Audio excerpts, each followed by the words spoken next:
жана жоо боюнча тараптардын желектери менен биргеликте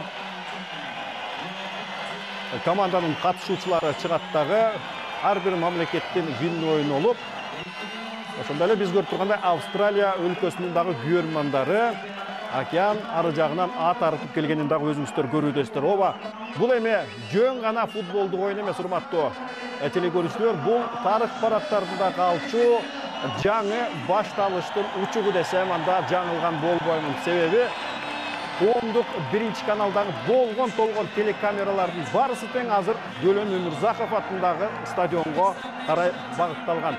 Кенедей бир тарых парактарына калчу көз ирмемдер бул жерде көз жаздында калбайт жана келиңиздер эми. Студияда отурган биздин дагы жүрөгүбүз кабынан чыгып кетчүдөй болуп түрсүн согуп жаткан маалы жана тараптардын күжүрмөн курамы менен четинен тааныштырып баштайбыз. Австралиялыктар алар үстү сары, асты жашыл, өзүлөрүнө тийиштүү мүнөздөгү түсү менен. Ал эми Кыргыз Республикасынын улуттук курамасы бул сапар конокто ойной турган кызыл ак түстөгү кийими менен көк майсаң үстүнө шаңку баран менен чыгып барышууда. Ооба, оюн 90 мүнөткө чейин эмес, финалдык ышкырыкка чейин созуларын эки тараптын эң сонун билишет жана келиңиздер эми сөзүбүз башынан болсун. Дөлөн Өмүрзаков атындагы футболдук стадион болуп көрбөгөндөй түр өзгөртүүгө туш болгон. Саналуу мүнөттөрдөн кийин албетте бүгүн кирет, бирок биздин дүйнөлүк заманбап жарык берчү жарыктандыргычтары бар экенин дагы белгилеп кетебиз. Ал эми өкмөт башчыбыз Темир Аргенбаевич Сариев, Кыргыз Республикасынын футбол федерациясынын президенти Семетей Алымбаев менен биргеликте конокторду жана өзүбүздүн сүймөнчүктөрүбүздү дал ошол өлкөбүз үчүн эң бир эсте калчу тарыхый оюндун астында мына мынтип ийгилик каалап өтүшүүдө.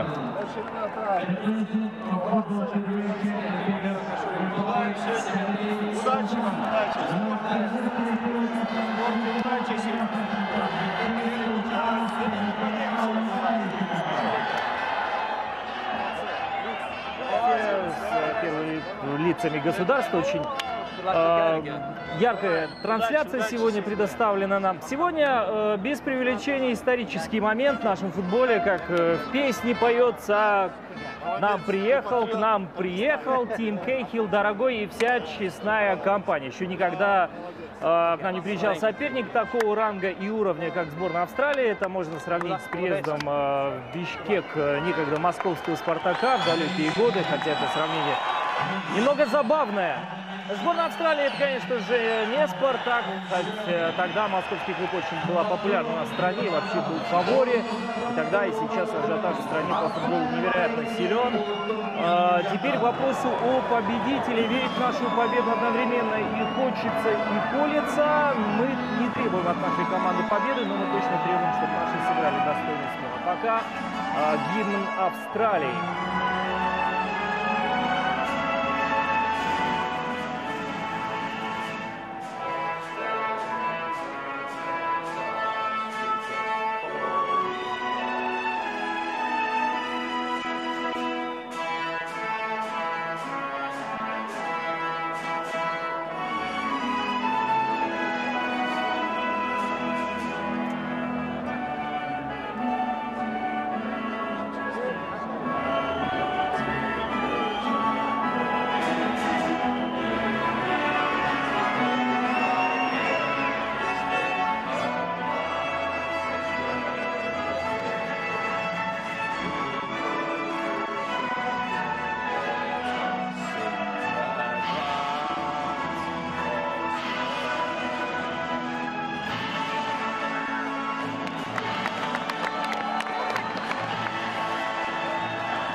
Бұл музыкалық чыгарма Австралия улуттук курамасыныкы болуп өттү.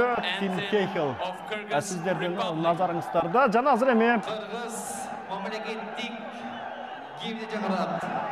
өлкөбүздүн гимни ободо.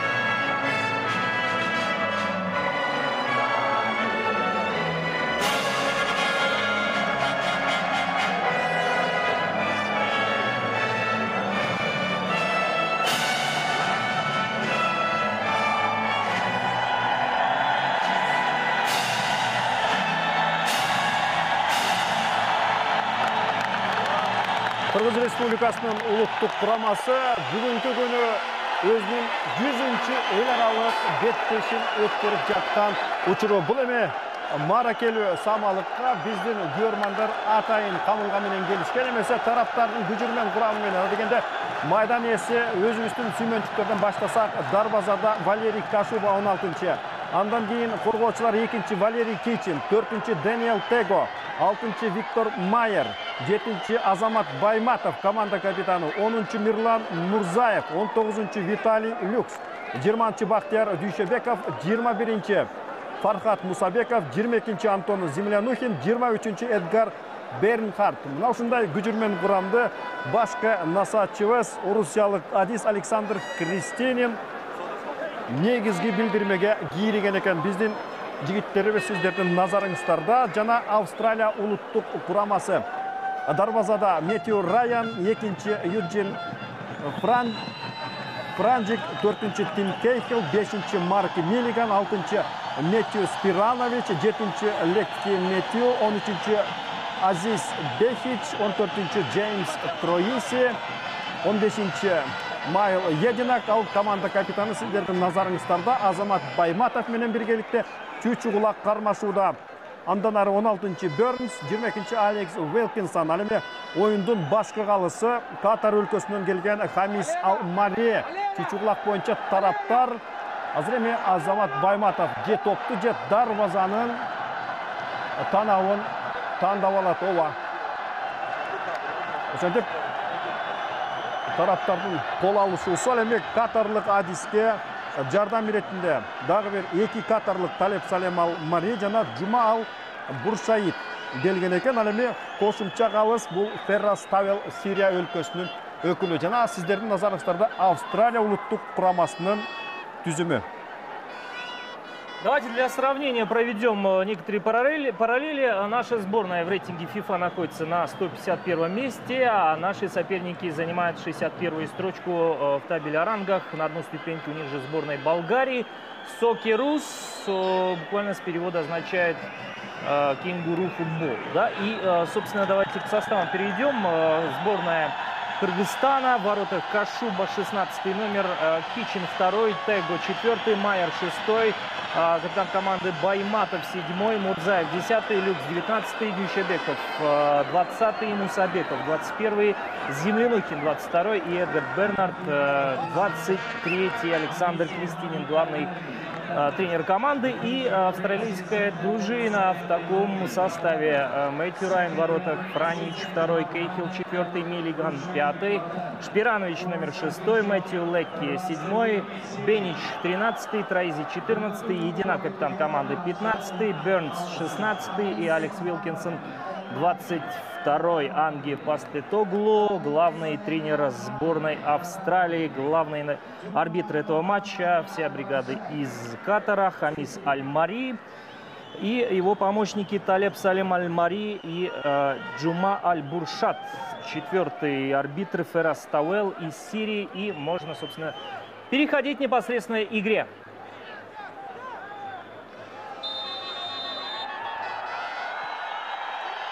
Шап кеттик эмес урматтуу телекөрүүчүлөр, топ менен австралиялыктар жана Азамат Байматов 7-чи катар санындагы Метью Леккине жолун тороп, оюн азыр эмес саамга токтоп, топ жашыл сары түстөгү австралиялык, же болбосо Сокерус атанган командага берилип отурат. Дарбазада Валерий Кашуба, учурда Тажикстандын Худжент командасынын негизги оюнчусу, жана ал тосотту бекемдеп, таптешиктеп, жылчыксыз бүтөгөндөн кийин азыр биз көрүп тургандай коноктордон 14-чү катар санындагы Джеймс Троиси, Герман чемпионатынын оюнчусу, топко жакындап келүүдө. Биз билебиз, австралиялыктар бул эми шыңга бойлуу, дээрлик бойлорунун узундугу 2 метрге чукул, биздикине салыштырмалуу кыйла узунураак. Ошондуктан биздин жигиттер көбүнесе топту жерде көбүрөөк кармоосу зарыл. Сокку жана топ каякта? Непада дарбазага команданын капитаны. Бул 14-чү катар санындагы, жок, 15-чи катар санындагы Майкл Единак, Кристал Пэлас командасынын ойынчысы, анын мынамытип үйрүлтө урган соккусу жана Валерий Кашуба эмнеликтен улам жаза баскандыгы түшүнүксүз. Же аябагандай толкунданганбы Айтор? Топ жыйынтыгында Тилекке каршы биздин дарбазадан орун таап калды. Эсеп 0-1, алдыда Австралия улуттук курамасы. Тревожное начало для нашей команды. Миля Единак, капитан команды, играющий за Кристал Пэлас, исполнил штрафной, и образовалась большая брешь, куда, собственно, Миля Единак и нанес удар. И с этим выстрелом, в общем-то, недостаточно сильным не справился Кашуба. Ну, можно это отнести, наверное, некоторому волнению, которое испытывают в эти минуты футболисты. Дрожь в ногах пока не удалось футболистам нашей сборной унять. Вот он на ваших экранах Миля Единак, довольно брутального вида мужчина, играющий за Кристал Пэлас. Отмечу, что он является капитаном команды. До него вице-капитаном являлся Тим Кейхилл. Он сегодня тоже играет в основе. Разумеется, на ваших экранах только что был Александр Кристинин. И футболистам нашей сборной теперь придется отыгрываться. Ну что ж, первые минуты, ничего страшного, не будем волноваться, все будет хорошо, еще времени полно. К счастью, а может быть даже не к счастью, пропустили мы на второй минуте. Первым же ударом, по сути, австралийцы забивают наши ворота гол. Но поддержка нашей сборной, болельщиков, которые заполнили стадион «Спартак», настоящее имя Дулены Мурзакова, я думаю, поможет. Ну и по составу, скажем, довольно сильная команда австралийцы.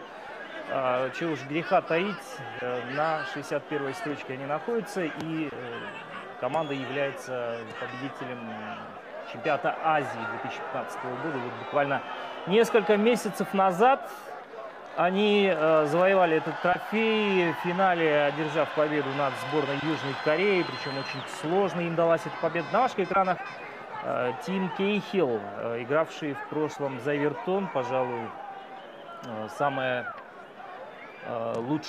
лучший период его жизни. Кстати, у него даже есть псевдоним, который дали болельщики Эвертона. Крошка Кейхилл за невысокий рост.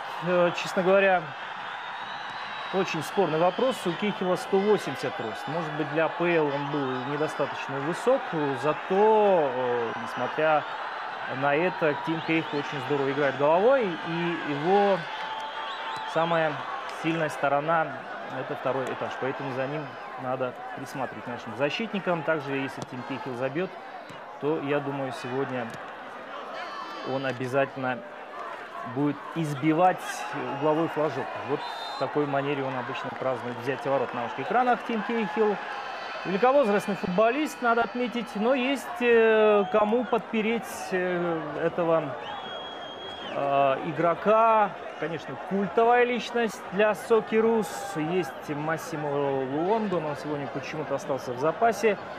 Есть достаточно других игроков, которые здорово могут своего лидера впереди заменить.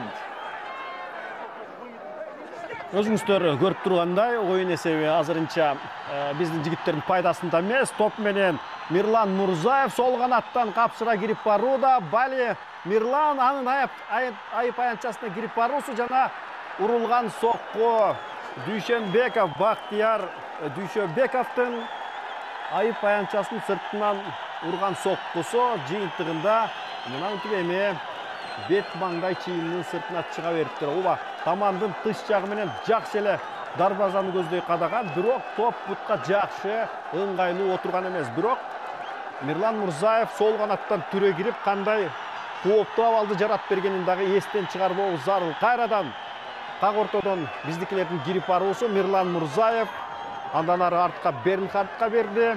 Жана Даниэл Tego, оң канаттагы Антон 6-чы был Майер, Виктор Майер дагы алдыга барып өзүнүн чабуучуларына жардам берүүдө.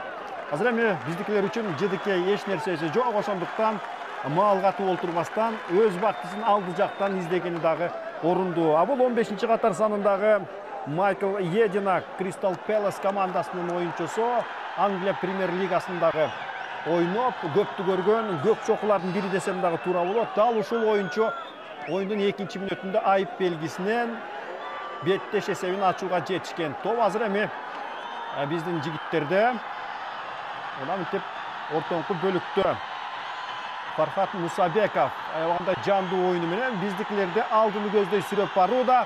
Оң қанатқа шығарылған топ, соққы жана жұмалақ жыртқыч емнеліктен тек бұрчты алқаққа таамай тибей қалғандығы біз үшін түшініксіз болғаны менен жалпы көрмандарыбызды бір сүйінтіп қойды десем анда жаңылған болбоймон.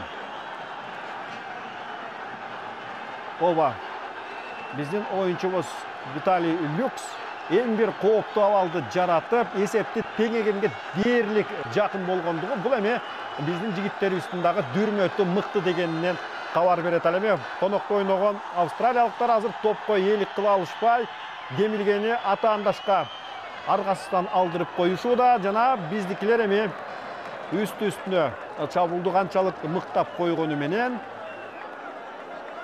жиынтықты очу атқару ғана жетішпей тұрады. Андан башқасы бары ойдағыдай Виктор Майер сіздердің назарыңыздарда болып өтті. Осылы Виталий Люкс, Эдгар Бернхард бұлар еме кезінде Қырғыз Республикасында туылып, учурда Германияда жашап жатқан біздің атуылдарыбыз. Ова, қайсы жерде жүрсе дағы туылған жерін ұнытпастан, алар бүгінгі күнге чейін өлкөбүздүн улуттук курамасында намыс талашып жатканы дагы кошумча бир алко сезимдерди пайда кылат. Топ менен австралиялыктар алдыны көздөй барууга аракетти чоң көрүшүүдө. Ортоңку бөлүктөн жиреп кирүү, бирок Валерий Кичин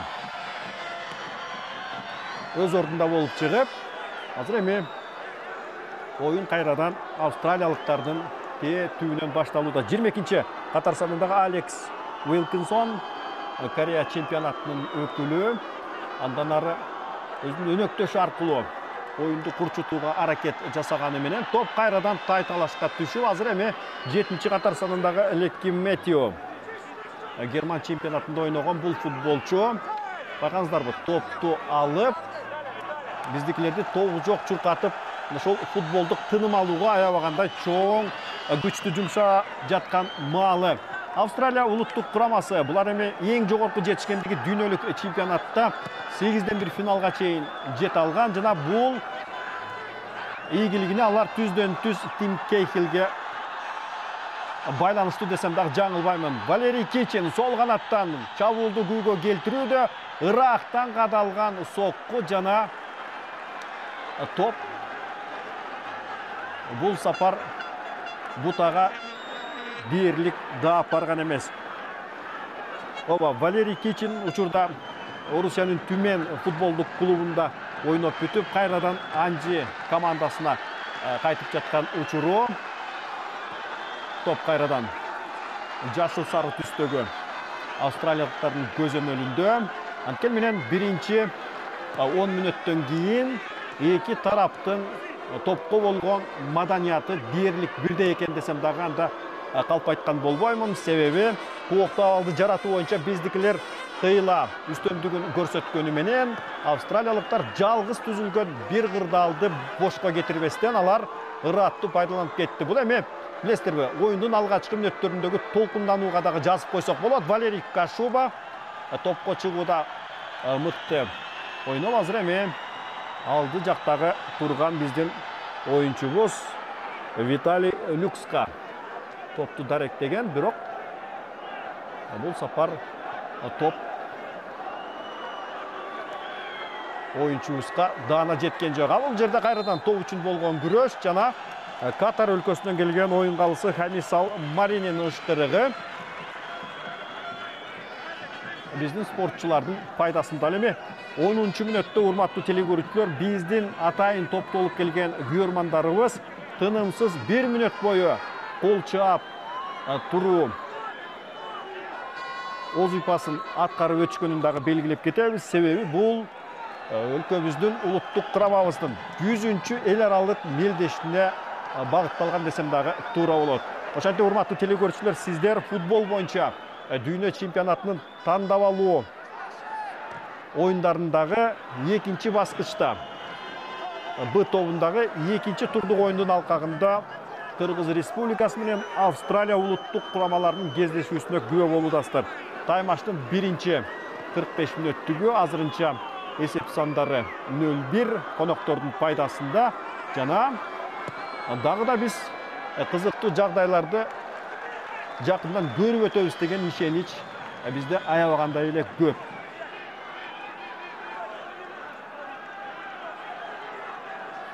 Счет 0-1 по-прежнему в пользу сборной Австралии. Вот еще раз повтор того самого момента, когда Валерий Кашубов, пожалуй, в простой ситуации пропускает гол. И, ну, на первый взгляд ничего такого страшного не было. Единак бил не так сильно, но все же этот удар оказался для Кашубы большим сюрпризом. Отметим, что австралийцы не могли 3 года просто так валять дурака. И вот атака нашей сборной. И, возможно, сейчас получится голевая атака. Давайте будем болеть в эти минуты. Обещаю, что буду орать до хрипоты, если наши забьют. Здесь, похоже, было нарушение правил, но судья Хамис Аль-Мари проигнорировал этот эпизод. И Тим Кейхилл отдает пас на капитан команды Миле Единак. Дальше атака у австралийцев продолжается через левый фланг. Сложно, на самом деле, представить, если при такой игре наши пропускают, что нас ожидает впереди. Но кажется, что игроки нашей сборной справились с волнением. Надо отметить, что австралийцы просто так время зря не теряли, собирались в стыковых играх в основном с южноамериканцами, которые были более подготовлены к настоящему футболу. И увидев положительный пример Казахстана, перешедшего из УЕФА, в УЕФА из АФ, австралийцы, наоборот, пополнили колонию азиатских сборных, подняв авторитет всей конфедерации. У Японии, Южной Кореи, Саудовской Аравии, Ирана и прочих сильных сборных появился серьезный конкурент в лице Австралии. Не случайно отборочный цикл чемпионату мира прошел в равной интенсивной борьбе. Я даже считаю, что многие команды из развивающих футбольных стран, вроде того же УАЕ или Омана и Иордании, схватились за голову, когда австралийцы начали показывать хороший футбол в Азиатской конфедерации. А так выходили они из зоны Океании на чемпионат мира. Но правильно они сочли, что в своей зоне они развиваться не будут со слабыми соперниками, поэтому лучше всего играть с японцами, с корейцами, с иранцами и так далее. Последний чемпионат Азии доказал, что австралийцы команда активна и очень сильно прогрессирующая. Много новых футболистов появилось, новых имен. Даже остались сегодня в запасе достаточно сильные футболисты, и они тоже наверняка выйдут на поле. И в атаке сборной Австралии Сокерус, кенгуру футбол. Из зеленого континента команда, которая пока, к сожалению, одерживает победу над нашей командой. 14-я минута завершается. На 2-й минуте открывает счет в этой встрече капитан команды сборной Австралии Миле Единак. Но шансы у нас еще есть. И даже похоже на то, что команда, национальная команда Кыргызстана, это его тренер Александр Крестинин, в прошлом тоже игравший в футбол, в основном в российском первенстве, и с командой Алай, уже будучи играющим футболистом, после уже наставником этой команды, приведший клуб к чемпионству в Кыргызстане. Александр Крестинин, очень опытный, хотя достаточно молодой, при этом успешный тренер. Ну, будем надеяться на его мудрость. Я думаю, во время перерыва он своим футболистам скажет нужные слова. Пока австралийцы идут вперед. На фланге все так же активно действует Азиз Бениш. Честно говоря, не ожидал его выход в основном составе. Мы предполагали, что сегодня выйдут Дэвидсон в обороне слева и сыграет под нападающим самый ценный игрок чемпионата Азии Массимо Луонго. А тем временем Tego выбивает мяч из-за пределов штрафной площади. Здесь уже в борьбе Милидинак вступает очень брутальный мужчина, еще при этом являющийся довольно крутым игроком. В прямом и переносном смысле в финале чемпионата Азии послал в нокаут корейского футболиста одним движением плеча. Так что за ним тоже нужно присматривать. Тим Кейхилл бьет поворотом, и, к счастью, мяч пролетает мимо. Вот за этим игроком надо следить. Это действительно легенда. Легенда австралийского футбола. Да, он не Роналдо, да, он не является топовым футболистом мира, но тем не менее Эвертон, сами понимаете, что это за клуб, и сейчас он выступает в китайском клубе. Смотрим далее, пока наши проигрывают, но все еще впереди. 0-1. Жанар Ақтеле, австралиялықтардың ортон қолдай болған ойыншысы Тим Кейхилл өте бір қоқтау алдың үстінен шықты. Кейхилл учурда 35 жашта. Білесіздер, бұл Австралия өлкөсі үшін дүйнөлүк чемпионаттағы ең бірінші гол киірген футболчу. Алғашқы рет Австралия 74 жылы Германияда өткен дүйнөлүк чемпионатқа таңдалып алынған. Андан кейін жол болбой жүріп, 20 жылдан кейін қайрадан Герман жергесінде өткен, 24 жылдан кейін Герман жергесінде өткен дүйнөлүк чемпионатқа қатышып, дал ошол чемпионатта Тим Кейхилл биринчи болуп, Австралия өлкөсү үчүн эсеп ачып берген. Ооба, бул көптү көргөн тажрыйбалуу футболчуну жакындан көгөндөлүп коргоочулар кармабаса, ал таман жылтырата качып кутулуп кетүүсү толук ыктымал. Азыр эми тоо үчүн күрөш болуп, биздикилер эң биринчи бурчтан чыгаруу стандарттык абалына ээ болуп отурат. Бу да болсо биздикилер үчүн дээрлик бир ыңгайлуу шарттардын бири. Азыр эми топту бурчтан чыгарууга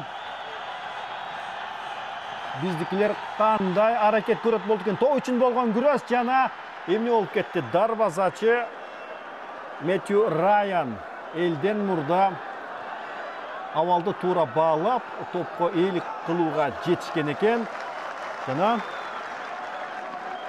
жыйынтыгында биз көрүп турган сандык катыш эч бир өзгөрүүсүз сакталып отурат. Ал эми урматтуу телекөрүүчүлөр, бул дүйнөлүк чемпионатка тандап алуу кандай таризде өтө турганын айта турган болсок, Кыргыз Республикасынын улуттук курамасы Б тобунда кездешет. Жалпысынан Азия чөлкөмүндө туптуура 40 команда экинчи баскычта тандалып алынгандан кийин 5 топко бөлүнүшөт дагы. 8 топко 5 командадан бөлүнүшүп, ар бир топтун биринчи орунду ээлегени кийинки баскычка өтөт. Мына бул жерде Азамат Байматов бир аз чапчаңдык кылганда балким бир нерсенин үстүнөн чыгат беле, бирок айтканга оңой. Ал эми кыжылдаган топ коргоочунун арасында авалды аңдап билүү бул аябагандай эле кыйын жагдайлардын бири.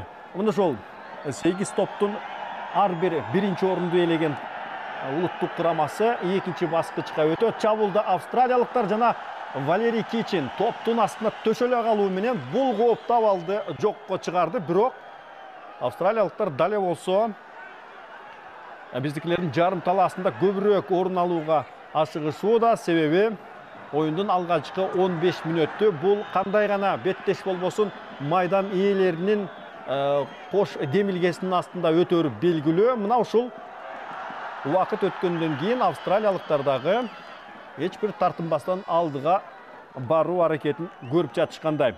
Ал эми тандап алуу топтору боюнча айта турган болсок, иргелип алынган биринчи орунду ээлеген 8 команда, андан кийин 4 топтун экинчи орунду ээлеген мыкты көрсөткүчтүү 4 улуттук курама тандалып алынат дагы. Жалпы жонунан 12 улуттук курама 3-чү баскычта тең экиге бөлүнүп оюн өткөрүшөт. 6-6-дан болуп чүчү кулак менен бөлүнүшкөндөн кийин бул топтогу ар бир топтогу, 2 топтогу 2 мыкты команда түздөн-түз дүйнөлүк чемпионатка жолдомо камсыз кылышат дагы. Ал эми 3-чүнү ээлеген командалар өз ара беттешип, жеңүүчүсү бул Түштүк Американын 6-орунду ээлеген командасы менен тандап алуу ойунун жүргүзөт. Бул эми жалпы маалымат иретинде айтып өттүк. Ал эми Б тобунда Кыргыз Республикасынын улуттук курамасы өткөнкү биринчи турдук оюнда Бангладеште конокто ойноп, аларды 3-1 эсебинде утуп алып, учурда өз торбосунда 3 упайга ээ. Ошондой эле Иордания Тажикстанды өз жеринде 3-1 эсебинде утуп, алар дагы 3 упай менен алар дагы көч башында. Ал эми акыркы өткөрүлгөн оюн боюнча Бангладеш өз талаасында Тажикстан менен 1-1 эсебинде ойногондугу бул бизди кубантпай койбойт. Себеби Тажикстан биздин башка атаандаштарыбыздын бири. Ал эми Иордания бул учурдагы күчтүү команда болгонуна карабастан, буларды биз бир бурдай утуп алган жайыбыз бар. Ошондуктан биздин улуттук курамабыздын жигиттери албетте өз тобубуздагы башкы талапкер эсептелген австралиялыктардан ашып түшпөсө дагы өз тобунда керектүү упайды камсыздап экинчи орунду бекемдеп берүүсүнө мына бул карап турган көрөрмандар менен биргеликте биз дагы чымыркана акырына дейре чоң ишеним артып гана карап турмакчыбыз. Топ азыр сары түс кийимчен Кенгуру өлкөсүнүн өкүлдөрүндө. Ал эми Бактияр Дүйшөбеков сиздердин назарыңыздарда болуп өттү. Кийинки беттешин биздин жигиттерибиз 3-сентябрь күнү конокто Иордания өлкөсү менен өткөрөт. Валерий Кичин топ менен, алдыны көздөй Мирлан Мурзаев өзүн сунуштоодо. Андан ары Мирлан Виталий Люкс менен ойноп, андан кийинки мына бул чанчып чыгарып берүү, бирок бычак сыртты гана тактык жетишпей калды бем. Анткени менен Мирлан Мурзаев Дордой футболдук командасынын эң бир ишеним арткан оюнчулардын бири. Учурда аябаганда керектүү көлөмдөгү ишти мыктылап аткарып берүүдө. Анан мындай жүрүшкө берилген тобу, бирок жыйынтыгында топко чыгууда дарбазачы Метью Раян өз бийиктигинде ойной алыптыр. Андан кийин Мирлан Мурзаевдин соккусу, бул эми кайталоодон кийинки орун алган көрүнүш, бирок тилекке каршы топ дарбазанын тыш жагын гана таап калды. Албетте биздин көрөрмандарыбыз аябагандай өкүткө калганын көрүүдөбүз. Ошентсе дагы Виталий Люкс аябагандай ойдогудай өткөрүүнү Мирлан Мурзаевга чыгарып берген. Мирлан Мурзаев билбейм эмнеликтен жаза басты, балким аз ганакай толкундануу бар чыгар, бирок ошентсе дагы эң бир кооптуу абалдардын көзгө көрүнүктүүсү болду десем жаңылбаймын. Азыр топ үчүн болгон күрөш, мындай кагылышуудан кийин катарлык башкы калыс Хамис Алмари оюнду түптөн баштаганга көрсөтмө берип өтүүдө. Ал эми биздин жигиттерибиздин майдан үстүндөгү жайланышуусуна дагы айтып өтсөк, дарбазада 16-чы Валерий Кашуба, коргоочулар сол канаттан баштасак Валерий Кичин, сол канатта экинчи катар санындагы ортодо Дэниел Tego, 4-чү жана Азамат Байматов 7-чи катар санында оң канаттагы коргонуу үчүн Виктор Майер, 6-чы катар санындагы оюнчубуз жооп берет. Ортодо Эдгар Бернхард 23-чү жана 20-чы Бактияр Дүйшөбеков. Дүйшөбеков көбүнчө оюнчулардын атаандаштардын чабуулун бузууга аракет жасайт. Сол канатта Мирлан Мурзаев 10-чу, ортодо 21-чи Фархат Мусабеков жана оң канатта 22-чи Антон Зеленухин. Ал эми алдыда болсо Виталий Люкс 19-чу катар саны менен. Футболдук тил менен айтканда 4-5-1. Мына ушундай түзүмдү Александр Кристинин тандап алыптыр.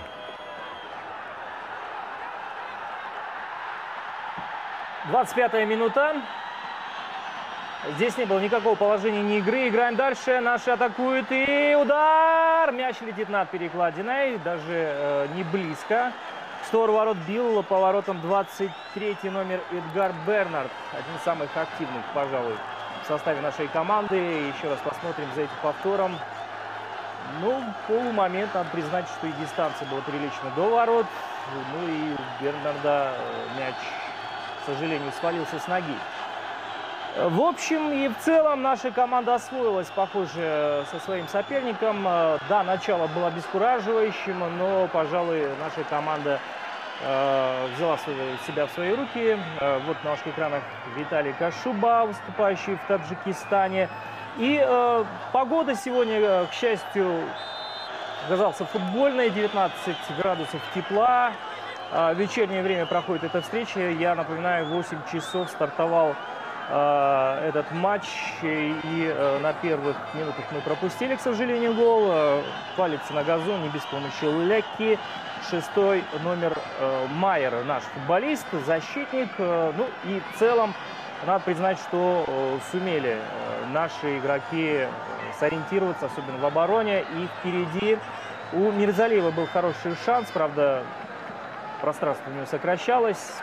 Принимал мяч он с острого угла, бил поворотом, но всколыхнул сетку ворот только с внешней стороны. Активность у австралийской команды сходит на нет. Лекки боролся с мячом против нашего футболиста. Здесь принимает судья решение отдать штрафную пользу нашей команды. Надо признать, что и Круза нету в составе сборной Австралии. Он даже не наличествует в заявке.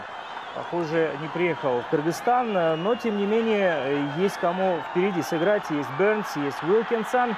Идут вперед наши. Бернард отпускает от себя мяч. И в итоге потеря. Но, тем не менее, Кыргызстан начинает уже проявлять свою активность и уже посмелее действует впереди. Надо признать, что перед игрой я заранее сходил в стадион «Спартак», ну, скажем, в настоящее время называется он стадион Долена Умурзакова, имени Долена Умурзакова. И ажиотаж был на высоком уровне, я заметил скопление людей возле касс, практически билетов дешевых не осталось. Где-то к часу времени дня я заметил, что билеты выросли в цене, перекупщики и так далее. Спрашивал у болельщиков нашей команды, они верят в победу, несмотря на разницу в классе. Да, на классе мы явно не выйдем в этой игре. Ожидается, что наша сборная все-таки покажет характер и волю. В классе австралийцы, конечно, превосходят. Но, тем не менее, болельщик, с которым я поговорил, сказал о том, что ни в коем случае, даже при крупном поражении, не покинет первый тайм. Обязательно он останется, будет болеть до конца. И также заметил, что трансляция у нас теперь соответствует мировым стандартам. 11 камер работают, и осветительные приборы специально были приобретены еще до этого матча. Так что освещение у нас будет на высоком уровне. Это очень приятно. И наши в атаке, давайте не будем отвлекаться, что будет впереди. С мячом у нас 19-й номер Виталий Люкс, играющий за второй Нюрнберг, немецкий дивизион, не Бундеслиги, понятное дело, но тем не менее. Люкс, родившийся в Кыргызстане, потом приехавший в Германию, теперь уже представляет нашу страну на международном уровне. Это очень приятно. И также отметим, что в составе нашей команды есть новые лица. Эдгар Бернард, допустим, тот же самый Землянухин, но он уже давно игравший за нашу национальную сборную в матче с Бангладешем. Бернард отметился 2 забитыми голами. И в атаке Азиз Бенич. Неплохо справляются в прессинге наши защитники. Но, к сожалению, Майер сделал неточную передачу на партнера. Перехват. Австралийцы в атаке через левый фланг. Пытается пробиться 16-й номер этой команды Бернс, который сегодня был отправлен в основном составе Анге Постекоглу. Греческий специалист, пришедший на место Осиека, заменивший на посту главного тренера. Именно он вывел национальную сборную Австралии на чемпионат мира. Вы помните, чем завершился турнир для австралийцев. Пожалуй, самая дерзкая игра, которую они продемонстрировали в матче с голландцами. И самый красивый гол в том матче забил Кейхилл. Довольно с дальней дистанции. Гол, который отметил, кстати, легенда мирового футбола Роналду, назвав его самым красивым. Но, тем не менее, австралийцам даже такая, безусловно, красивая игра на чемпионате мира не помогло. Матч с Испанией они, к сожалению, пропустили 4 гола и проиграли крупно. Вот сегодня хотелось бы, чтобы этот дух испанской сборной вселился в наших футболистов. Как минимум Бернард сегодня сыграл как Роналдо, как минимум Землянухин сыграл как Лионель Месси. Конечно, это предел мечтаний, но может вполне это случиться, если наша команда сумеет показать футбол выше своих возможностей. Только на это приходится надеяться. На чудо, но чудо тоже надо заслужить. А пока стандарт в исполнении австралийской команды. Топ австралиялықтардың көзөмөлүндө алар айып белгисинен эң бир кооптуу делген жагдайдын үстүнөн чыгышууда. Ашырылган топ жана топ үчүн болгон күрөштө биздикилер бардыгы өз ордунда болуп чыгышты. Жана аз жерден калды окшойт. Албетте 14-чү катар санындагы Джеймс Траиси. Байкаңыздарбы? Байкатпай соккуну ыракы бурчту көздөй туштаган экен.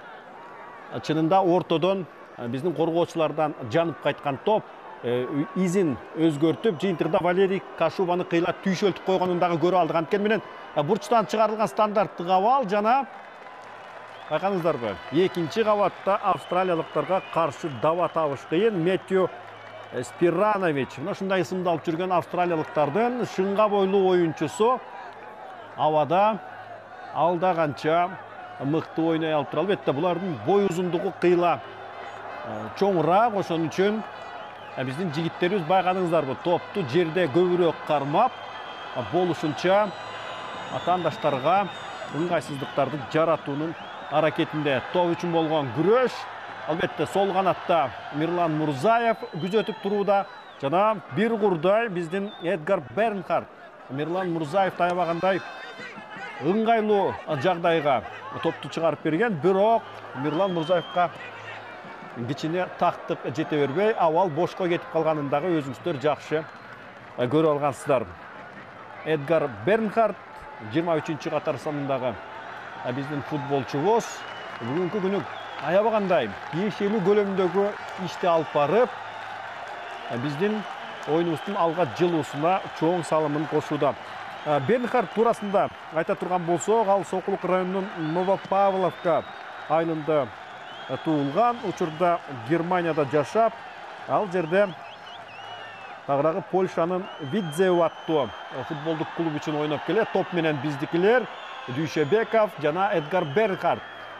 Байкаңыздарбы, топ менен атаандаштардын мынтип башын маң кылып кетүүсү аябагандай бүткөн түргө келтирилген. Топ кайрадан биздикилерде кичинден Мурзаевка чыгаруусу жана ортодон коргоочу Будат болуп, азыр эми топ бет маңдай чийиндин сыртына чыгып, биздикилер кезектеги бурчтук топту оюнга киргизишет. 23-чү катар сандагы Эдгар Бернхард топту берүү үчүн бурчка шымалана жетип келди дагы. Азыр эми бул ашырылган топ эмнени берет болду экен? Топ үчүн болгон күрөш жана Валерий Кейчин элден мурда топко жетип, соккуну түз эле тик бурчтуу алкакты көздөй багыттаган, бирок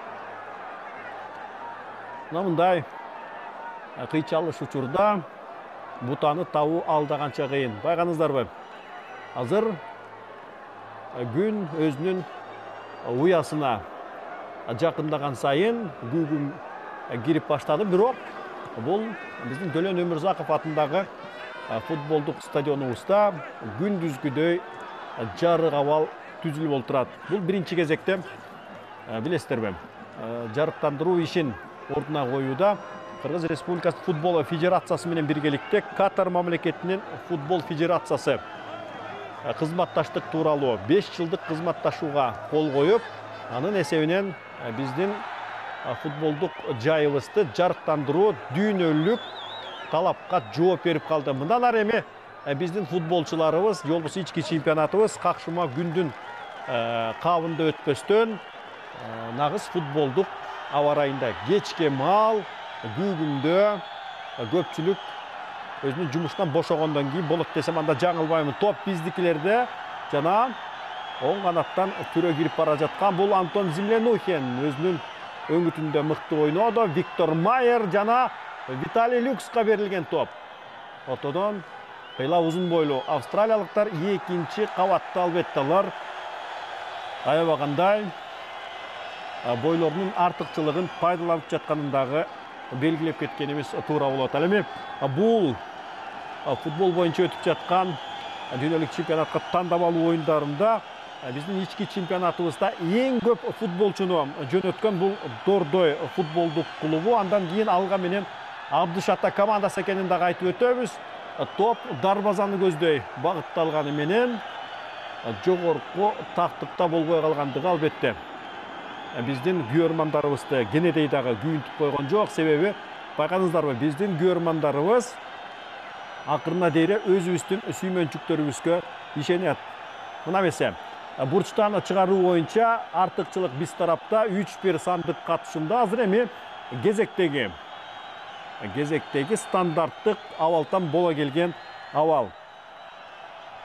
Дарбазачы Метео Раян, Брюгге, белгилик Брюгге футболдук клубунун дарбазачысы, топ үчүн болгон күрөштө кийчин эт бетинен кете жакшы эле аракет жасаган, бирок бул жерде эми топ оюн талаасынан чыгып кетип, эми жумалак жырткычты австралиялыктар оюнга таштап берүү менен кармаштан нары улап барышат. Албетте көпчүлүктүн ою боюнча австралиялыктар биринчи жарым бөлүктө эле атаандашты эшин жыйдырбай бүктөп коет деген дагы айтуулар болгон. Бирок билесиздерби, бардыгы тең. Кагаз жүзүндө австралиялыктарды башкы талапкер эсептегени менен оюндун жүрүшүндө кооптуу абалды жаратуу боюнча биздикилер атаандаштардан асты ашар, бирок түк кем калган жок. Бул эми айныксыз чындык. Биринчи кезекте мына бул 20 миңге чукул күйөрмандардын деми, экинчиси учурдагы биздин улуттук курамабыз жылдагыга караганда быйыл мыкты уюшкандыкта. Себеби башкы насаатчы Александр Кристенин сиздердин назарыңыздарда өзүнөн мурдагы жетекчиге салыштырмалуу нагыз кесипкөй экенин дагы көрсөтүп өттү. Себеби ал учурда Краснодар футболдук клубунда атайын адистерди даярдоо борборунун төрага орун басары. Бул адис келгени биздин футболчулар кандай тамактанып, кандай күндүн жүгүртмөсүн сактоо керек экендиги нагыз кесипкөй багытта коюлуп, учурда биздин футболчуларыбыздын деңгээли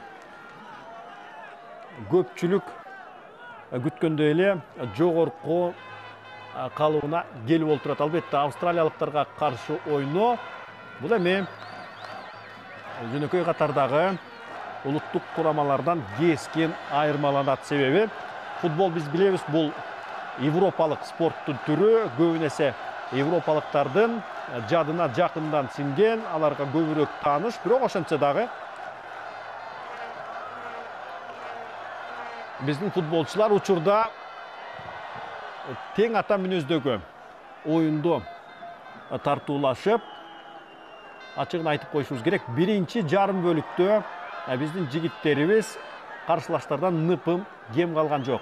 Азыр кайрадан топ үчүн болгон күрөш, топ Мирлан Мурзаевде, ал бир оюнчуну жээктеп өттү дагы, экинчисин кошо жазгырып, азыр эми эмне кылмак, жандан ары топту Бернхардка берип, Бернхард оң жанактан өзүн сунуштаган Землянухинди таап олтурат. Жана Антон Землянухин бул көп жылдар бою Түркиянын биринчи лигасында ойноп келген, жана Абдыш Ата футболдук клубунун тарбиялануучусу. Жыйынтыгында кооптуу абалдын үстүнөн чыкканы менен топтон кол жууп кала берди. Албетте бул улуттук курамабызга эң көп Дордой футболдук клубунан келгенин дагы айтып өттүк. Анан дагы кыргыз футболунда бүгүнкү күнү дүйнөлүк чемпионатка тандап алуу оюндарында экинчи баскычтан баштап ойноосу бул эми биздин футбол үчүн аябагандай жүгүргөн. Абдыш Ата футболдук клубунун президенти Сакибаев жана Дордой командасынын ардактуу президенти Аскар Салымбековго байланыштуу десем анда жаңылган болбоймун. Дал ушул биздин инсандардын футбол үчүн жан үрөгөндүгүнөн улам кыргыз футболунун деңгээли тиешелүү бийиктикте турат десем анда аша чапкан болбоймун. Мындан кейін ушул тандабал ойындарынан кейін оюмча эми кыргыз футболунун өнүгүүсүнө жаңы жол ачылат деген дагы ойлор бизде арбыныраак кездешет. Кайрадан назарыңыздарды кызыктуу делген беттешке буруп баштайбыз. Ошентип 40-мүнөттөр дагы өз жебесин кагып баштады. Азырынча эсеп 0-1. Австралия улуттук курамасы азырынча алдыда келе жаткан маалы. Ну что ж, смеркается, как обычно говорят, когда темнеет. Действительно, у нас время уже позднее, 41-я минута. Остается играть еще не меньше 3 минут. Но я надеюсь, что судья Хамис Аль-Мари добавит еще несколько компенсированных минут. Справляемся, несмотря на то, что наша команда проигрывает. Но представьте себе, первый тайм мы завершаем со счетом 0-1. Многие ожидали, что крупным будет результат уже в первой половине игры, но на бумаге одно дело, в игре мы видим, что наша команда действует довольно дерзко, атакует. Очень надеемся, что Мирзалиев, ну и не только он забьет в этом матче. Очень ждем, весь стадион в ожидании. Но, правда, по владению мяча австралийцы превосходят нас. И опять же, хочется сказать о классе команды, которая превосходит нас. Ну вот, смотрим, как проводят они свою атаку. Далеко им до ворот, но тем временем Мирзалиев идет в прессинг, защищаются австралийцы. Надо отметить, что Тим Кейхил еще себя не проявил в этом матче. 39 голов он забил за 80 матчей национальной сборной Австралии. Славная карьера бессменного и многоопытного лидера сборной Австралии, отыгравшего свой 3-й чемпионат мира в 2014 году в Бразилии, приближается к закату. Тем не менее, его бойцовский дух и опыт, безусловно, помогают австралийской сборной в отборочной кампании к чемпионату мира. И Тим Кейхил, похоже, собирается сыграть еще и в России в 2018 году. Наши атакуют. Не будем отвлекаться. Чем все это завершится? Бернард с мячом. Неплохая у него техника, и переводит мяч на Мирлан Мирзалиев. Тот уже в штрафной площади. И здесь можно даже рассчитывать на то, что соперники свалят против него. Бернард. И вот тут уже не доглядели партнеры Бернарда. Упустили в атаке своего соперника, по-моему, Тима Кейхила. И мы видим, как довольно жестко вступает в игру Мусабеков. Пока замен не будет ко второму тайму. Наверняка нас ожидают перестановки. Погода хорошая. Играть одно удовольствие. Австралийцы атакуют. Еще 1 минуту до конца остается. Виктор Майер, отыгравший первый тайм безукоризненно в обороне. Наши должны выйти из обороны. И с мячом Валерий Кичин, права на который обладает Анжи. Но сейчас он на правах аренды выступает за другой клуб. И в атаку стремляется наши, но впереди недополучил передачу Землянухин, 22-й номер. Александр Кристин на ваш экран. А вот и, собственно, главный тренер сборной Австралии греческого происхождения Ангелос Постетоглу. У руля сборной стал в октябре 2013 года, сменив Хольгера Осиека. Достижения Постетоглу на тренерской поприще до триумфа в Австралии на чемпионате Азии в 2015 году ограничивались 3 победами в чемпионате Австралии и титулом победителя клубного чемпионата в Океании, а также 3 победами на молодежном чемпионате. В 2008 году Постетоглу предпринял попытку поработать на исторической родине, но его тренерская карьера в клубе Панахаики продлилась чуть более полугода. А если вспоминать о больших достижениях сборной Австралии, то вспоминается 2006 год, когда команда дошла до 1/8 финала, и там был остановлен сборной Италии со скромным счетом 0-1. Тогда проиграли Сокерос и идут вперед наши. Получается Бернарду доставить мяч до Мирзалиева. Милединак. Перешли свою половину поля наши. Передача от Дэниела Tego на фланг. И здесь отрабатывает по полной Дюшенбеков, но фалят против него. Нет, похоже, это был Виктор Майер. Издали, конечно, не рассмотреть по номерам футболистов. Вот крупным планом мы видим, что именно защитник подключался в атаку. Много работы Хамису Аль-Мари. Таких спорных, в общем-то, моментов не было, так что судья сегодня отработал неплохо. Главное, был незаметен в атаке Барсы. Вот такое у нас прозвище, как известно, наша национальная команда носит этот псевдоним. И очень хотелось бы, чтобы свой звериный характер кыргызстанцы показали в этой игре. 2 минуты добавляется. Этого достаточно даже для того, чтобы счет в матче сравнять. Но не в этот раз. Стандарт исполняется кое-как и выбивают снаряд за пределы штрафной площади защитники сборной Австралии. Но еще одну попытку предпримут футболисты Кыргызстана. У нас остаются уже буквально секунды до конца.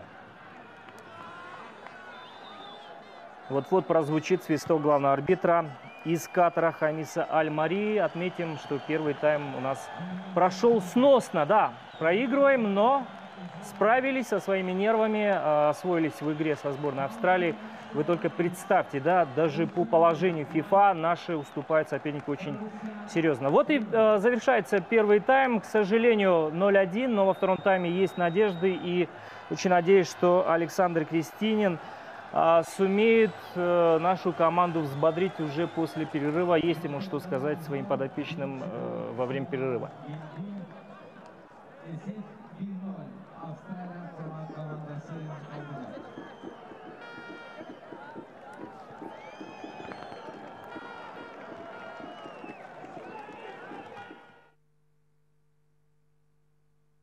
Мүмкіншілігі толығымен ашылып жатқан дана көрініп тұрады.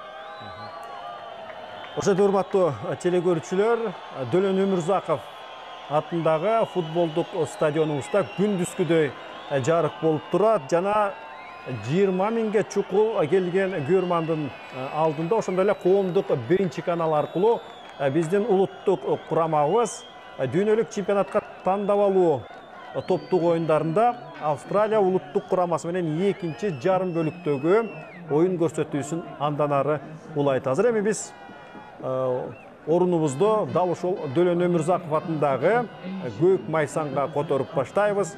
Албетте ортодо алмаштыруулар орун ала турган болсо, биз сиздерди кабарлап кетебиз. Азыр эми тараптар эки дарбаза танабын алмаштырып алгандан кийин оюн кадыресе нукта андан ары уланып баштайт. Антон Землянухин сиздердин назарыңыздарда болуп өттү. Ал эми учурда эсеп 0-1 сары түс кийимчен Австралия улуттук курамасынын пайдасында. Алардын курамынан команда капитаны Майкл Единак оюндун 2-чи мүнөтүндө айып белгисинен өз ысымын эсеп тактасына жазып коюлган. Бул мырзаны көбүңүздөр жакшы тааныдыңыздар болуш керек. Эл аралык олимпиада комитетинин президенти Томас Бах. Ошол самалыкадагы үлгүрүп, алдагы бул кызыктуу делген, биз үчүн маанилүү болгон беттештин үстүнөн чыгып олтурат. Топ менен Антон Землянухин, андан ары өзүнүн өнөктөшү аркылуу чабуулду улантууга болгон аракет. Бирок австралиялыктар азыр эми кыйла дем басып алгандан кийин биздин жигиттерибизди коргонуудан тосуп алып, бардык оюнун өз дарбазасынын жанындагы коргонуу чегинен баштап жүрүп олтурушат. Албетте аларга эң башкысы тез жаратылган топ зарыл болчу. Жана учурда убакыттын өтүшү бул улуттук курамага гана ийги болуп турган чак. Ал эми өз дарбазасына ыктап алган, жыйылып алган оюнчулардын жиремөтү биздикилер үчүн аябагандай кыйынга турат.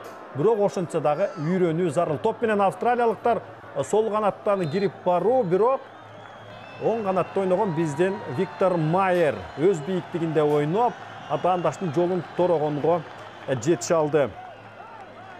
Виктор Майер кандайча эт бетинен кетет, жанын таштап жиберүү менен атаандаштын жолун бугандыгын өзүңүздөр жакшы көрө алдыңыздар. Валерий Кашуба топту оюнга тээп киргизип берүүдө. Эми австралиялыктардын оюн алып баруусу туурасында айта турган болсок, алар башында 4 жана 2 түзүмү менен оюн алып барышкан. Антон Землянухин жана Бұл же соққы, же өткөрүү экендиги дагы биз үчүн түшүнүксүз болуп калды. Албетте.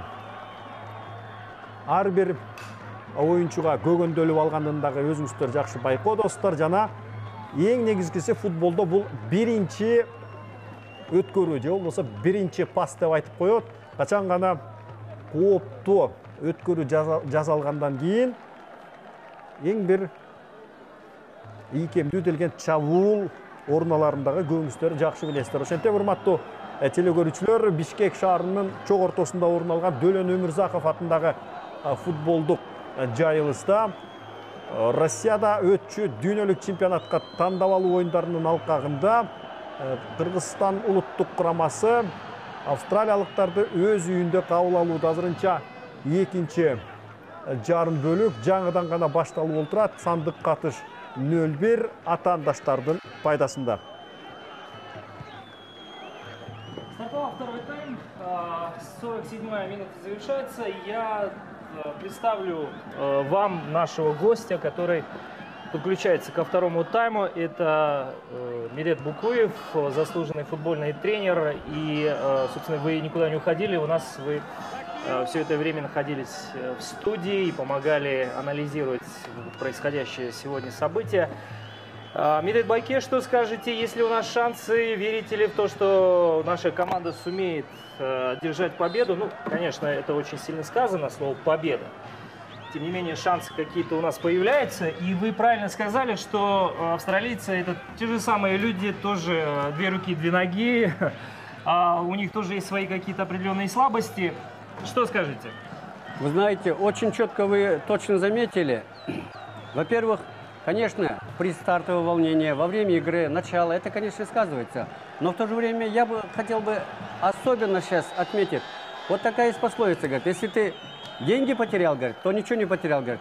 Если друга потерял, половину потерял, говорит. А если надежду потерял, говорит, тогда, говорит, ты все. Поэтому я бы хотел сказать, что надежда последним умирает. В этой игре еще ничего не сказано, еще ничего не показано, потому что волнение в предстартовой первой половине игры показаны. Сейчас они позади. Вот даже замечаете, как сразу же вторая половина началась, как наши активно уже начали прессинговать даже моментами. Поэтому вся игра впереди. Да, и начало, честно говоря, у нас было обескураживающее. Чем объясните вот такую неуверенную игру Кашубы с первых минут? Может быть, вот как вы сказали, предстартовое волнение. Ну, удар-то был слабенький, откровенно скажем. Миля Единак пробил со штрафного. Мне кажется, даже не рассчитывал забивать, и скорее все-таки сделать разрезающую передачу. Но Виктор Кашуба почему-то не сумел справиться с этим легким ударом. Я абсолютно согласен с вами. Знаете, здесь, мне кажется, на первый план выходит чисто психологический фактор. Не столько мастерство или какие-то другие факторы. Потому что, когда от вратаря в такие минуты, олимпийское, как называется, говорят, олимпийское спокойствие, уверенность вратаря передается остальным полевым игрокам. Но, к сожалению, вот эта первая роковая ошибка, она еще весь первую половину игры была заметна. Но я думаю, сейчас все эти упущения или все эти ошибки будут учтены, и мне кажется, сейчас начнется совсем другая игра. Ну и наши идут вперед. Посмотрим, чем завершится эта атака. Мирзалиев с мячом. В разрезающую передачу он вырезает в штрафную площадь. Но, к сожалению, передача получилась мимо. Мурзаев, я извиняюсь, хочу исправиться. Да, Мурзаев, кстати, сегодня пока один из таких ярких футболистов нашей команды. По-моему, самый активный и пока лучше. Ну, также отметим и Бернарда. И Бернарда, правильно вы говорите. Они вселяют уверенность всем остальным. Мне кажется, это должна сейчас передаться всем остальным игрокам. 10-й номер Мурзаев с опытом футболист, нападающий. Ну а пока наши защищаются. И с мячом наш защитник Кичин. Отличная передача на фланг. И отсюда Мурзаев как раз может передачу вырезать в штрафную площадь. Неплохо получается. И прострельная передача угловой. Ну неплохо. Неплохо для начала. Кажется, что наши футболисты уже приобретают какую-то уверенность. И вот снова хочется отметить, что сборная Австралии, хоть команда, выступающая на классе, убедительная команда чемпиона Азии, неоднократный участник чемпионатов мира, я думаю, начинает сыпаться на глазах, особенно в обороне. Смотрим исполнение углового нашего футболиста. 23-го номера. Мяч в штрафной площади. Здесь австралийцы выбивают, к сожалению, мяч. Но надо еще в дальнейшем продолжать атаку, добивать соперника. Очень неплохо выходит в штрафную площадь 23-й номер Эдгар Бернард. Но в отборе также здорово действуют защитники. Ну, вот какую тактику сейчас, на ваш взгляд, сборная Кыргызстана начинает использовать на всю катушку? И как вы думаете, вот ваше мнение, что мог сказать Александр Крестинин во время перерыва своим подопечным? Я не собираюсь предлагать этого мысли, но мне кажется, абсолютно первую половину сразу явно показала, что и игроки, и тренер были в какой-то степени... Опасный момент! И через себя можно здесь отсюда пробить, но уже поздно что-либо делать. Хорошая передача прошла или удар, я уж не знаю. По-моему, это был наш Байматов. Или, может быть, Бернер, который бил пяткой по воротам. И вот шансы у нас во втором тайме появляются. Болельщики, которые остаются сегодня на стадионе «Спартак», я думаю, не зря пришли и заплатили большие деньги за билеты. Отмечу, что билеты на матч выросли до 1000 сомов где-то перед началом матча. Еще раз повтор. Мы смотрим, как наша команда использует стандарт. Да, 10-й номер Мурзаев бил пяткой по воротам, но, к сожалению, попал в соперника. Давайте не будем отвлекаться во время наших опасных моментов, когда сборная Кыргызстана в атаке. Тем не менее, очень интересно проходит эта встреча. Действительно, какой-то оптимизм у нас просыпается, да? Даже появляется не то что оптимизм, даже уверенность какая-то степени. Даже она к нам передается. Oyundun ikinci yarım bölügü, urmatlı telegörçüler özünüzler görgöndö, ikinci 45 minütlüktün başında bizdikiler üst-üstüne çabul koyup, ошол эле Эдгар Бернхард менен Мирлан Мурзаев бир жолудан өзгөчөлүгү аябагандай жакын кирип барышкан. Дагы бир жолу кооптуу жагдай, бирок бул жерде эми бурчтук абалга жеткирбестен экинчи катар санындагы Юджин Франич топту каптал чийилдин сыртына тээп чыгарган экен. Жана топ менен Валерий Кичин колдон келишинче ырак бул жумалак топту таштаганга аракет жасайт. Айып аянтчасындагы күрөш жана кыйлашынга бойлуу австралиялыктар бул жерде өтө бекем ойноп коюшууда. Калп айткан менен болобу, бойдун бийиктиги айып аянтчасында бул негизги курал болуп эсептелет. Ошончо дагы кезектеги бурчтук топ бул эми стандарттык абал боюнча биздикилер алда канча мыкты көрсөткүчкө эгедер болушууда. Жанаrak деле Мирлан Мурзаев, жаны тынбаган бул Мирлан Мурзаев өзүнүн согончогу менен голдун сүрөтүн тартып кое сактаган. А бул жерде дагы бир жолу ыракты бурчту карай топ узатылган экен, бирок дагы бир жолу келиңиздер. Топ үчүн болгон күрөш биздикилер айып аянтчасында жана оң канаттан кирип барган Зимленухин. Анын соккусу, Антон Зимленухиндин соккусу неченчи ирет бутага даабай кетип олтурат. Эмесе биздикилерди таныштырып өтөлү. Оюндун демилгеси толук бойдон өзүбүздүн сүймөнчүктөрүбүз тарапта жана билесиздерби? Бул жерде эми футбол тили менен айтканда топту ыракты бурчту көздөй кадаш керек. Ыракыны кадасаң, анда жакынкы бурчту табасың деген. Бул жерде эми Зимленухин бир аз чалагайымдык кылып коюптур. Азыр эми 11-чи катар санындагы Томми Овар өзүнүн өнөктөшүнүн ордун басып, 16-чы Бернстин ордуна оюнга кирүүдө. Эмесе топ менен кайрадан биздикилер Мирлан Мурзаев, андан ары Валерий Кичин жана австралиялыктар өлдүм талдым дегенде гана бул кооптуу абалды жокко чыгарууга жетишүүдө. Кайрадан катарлык калыс Хамис Алмаринин ышкырыгы жаңырып, бул сапар топ эми океан ары жагынан келген австралиялыктардын көзөмөлүндө. Буга чейин Даниэл Tego ыксыз ойногондугу үчүн биринчи эскертүүсүн алган. Бул сапар Бахтияр Дүйшөбеков улуттук курамабыздын таканчык болуп берчү жарым коргоочусу өнөктөшүнө каршы эрежени аз-маз бузуп койгон окшобойбу. Дагы бир эскертүү сары айып кагазы биздикилер үчүн жазылып отурат. Эмесе келиңиздер, биздин жигиттерибиз кандай курам менен оюн өткөрүүдө. Дарбазада Валерий Кашуба, алар кызыл түс кийимчен, топ австралиялыктарда.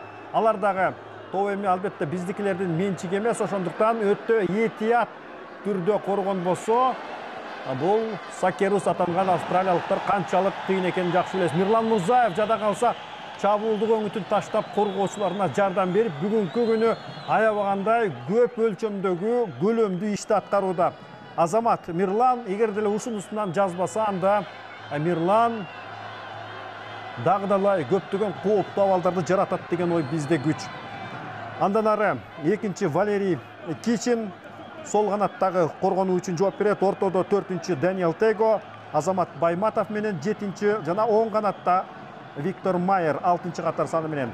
Ортодо Эдгар Бернхард 23-чү, 20-чы Бактияр Дүйшөбеков, сол канатта Мирлан Мурзаев 10-чу, 21-чи Фархат Мусабеков жана оң канатта Антон Зиминухин. Жалгыз түпөктүн учундагы чабуулчу бул Виталий Люкс. Мына ушундай күжүрмөн курамды Александр Кристинин көк майсаң үстүнө чыгарган экен. Экинчи жарым бөлүктүн дерлик 58-чи мүнөтү өтүүдө. 13 мүнөт бою биздикилер азыр көз ачырбастан чабуулду үстүнө коюп, атаандаштардын эсин жыйдырбастан демилген толук бойдон колго алышты. Бали дебеске чарабыз жок, себеби бул оюндун жүрүшүндө австралиялыктар шыйраңын карматпастан качып кутулуп кетүү менен биздикилердин далай күйшөлтөт деген дагы ой болгон. Бирок оюндун өзүнө келсек, мазмунунда бул жерде ким кожоюн экенин биздин жигиттерибиз жакындан көрсөтүп өтүүдө. Ал эми Анге Пастекоглу, түбү Грециялык учурдагы Австралия улуттук курамасынын башкы машыктыруучусу, алдаганда иш болуп кетет деп түпөйүл тартып, күнөрө катып турганын дагы көрүүдөстөр. Себеби алар Кыргыз Республикасынын улуттук курамасын оюмча анчейин этибар алган эмес. Мына ошонун кесепетинен улам биздикилер болуп көрбөгөндөй оюнду уюшкандык мүнөздө көрсөтүп, азырынча оюн талаасында өз эркин атаандашка таңуулап, билесиздерби, барган сайын атаандаштын жарым талаасына чукул кирип барышууда. Ошондой эле конокто ойногон австралиялыктарды дагы тааныштырып өтөлү. Антпесек алардагы таарынып калуусу толук мүмкүн. Дарбазада Мэтью Райан, 2-чи Юджин Франич, 4-чи Тим Кейхел, 5-чи Марк Миллиган, 6-чи Мэтью Спиранович, 7-чи Леки Мэтью, 13-чи Азиз Бехич, 14-чи Джеймс Траиси, 15-чи Майкл Единак, команда капитаны, 11-чи Томми Ор, 22-чи Алекс Уилкинсон. Мына ушундай негизги билдирмеге оюнчуларды Анге Пастекоглу аттуу Австралиянын башкы насаатчысы көк майсаң үстүнө чыгарган экен. Азыр эми футболдук тыным алуу үчүн австралиялыктар мына минтип топту арыдан бери алышып, бош калган оюнчулары аркылуу оюнду улантышууда. Билесиздерби, негизги кооптуулук жагдай каяктан келет? Эгер деле топту берип жаткан футболчу бош кала турган болсо, анда эң күтүүсүздүктү дал ошол жактан күтүш керек. Жана биздикилер эгер деле өз дарбазасын сактайбыз десе, анда борбордук бөлүккө колдон келишинче жышыраак жайгашып оюнду улап баруусу зарыл. Жанараак деле топ биздин оюнчунун колунан кайткан экен, бирок башкы катарлык калыс бардыгы оюн эрежесинин нугунда болуп өткөнүн көрсөтүп, анын ышкырыгы унчуккан жок. Андан ары Эдгар Бернхардтын жүрүшкө берилген тобу жана Виталий Люкс анчейин жете бербей калды. Бул жерде эми өткөрүп берүүнүн ылдамдыгын Бернхард теске албаганын дагы белгилеп кетебиз. Топ эми кайрадан австралиялыктарда. Алар эми мына минтип талаанын узун туурасын бүт пайдаланып, биздин жигиттерибиздин эң бир чабалыраак жерин издегендей таасир калтырды. Албетте, биринчи киргизилген топ бул эми дээрлик кокусунан болуп калды десем дагы жаңылышпайбын. Себеби футболдо билесиздерби, жолдун болуусу деген жагдайга көп нерсе багыныңкы. Дал ошол жолдун болуусу азырынча австралиялык тараптарда болуп келет. Ал эми назилинде оюндун жүрүшү боюнча биздин жигиттерибиз атаандаштан сөөмөйчөлүк өйдө экенин дагы көрө алдык. Дегинкиси талаанын ортоңку бөлүгүндө топту тартып алууда биздин оюнчуларыбыз аябаганда тиешелүү көлөмдөгү ишти атқарышуда. Мына мәселен, сіздер көріп тұрған бізден Бақтияр Дүйшенбеков атты ойыншымыз бұл ата-анаштың чабуылын чақалтып, бұзу үшін ойынды ұйыштырып жүріп отырады. Топ менен біздікілер Мирлан Мурзаев топ менен жана ойлонбостон қадаған соққысы дерлік бұтаны тапқандай көрінген, бирок аз ғана тақтық таңсық болып, жиынтығында австралиялықтарды құдай бір чоң сақтады көрінеді. Дағы бір жолы қайталаудан көріп алмақшымыз, албетте. Мирланды қарай аябағандай ыңғайлы өткөрүү жасалған, топқа екінші тиішінделі ал соққыны ушунчалык дарбазаның жақынқы бұрчын қамалаған екен, бирок не демекчибиз? Мен қылған менен эми бұл ішті қайтара албайсың. Ошончо дагы кооптуу абалды жаратуу боюнча биздикилер экинчи жарым бөлүктө болуп көрбөгөндөй жогорку чеберчиликтеги оюнду көрсөтүп, ата-анаштын үшүн алууга жетишүүдө. Мына ушул дойдо оюн уланчу болсо, анда ишенип коюңуздар. Биздин жигиттерибиз оюнду оодарып кетүүгө чоң мүмкүнчүлүк табышат.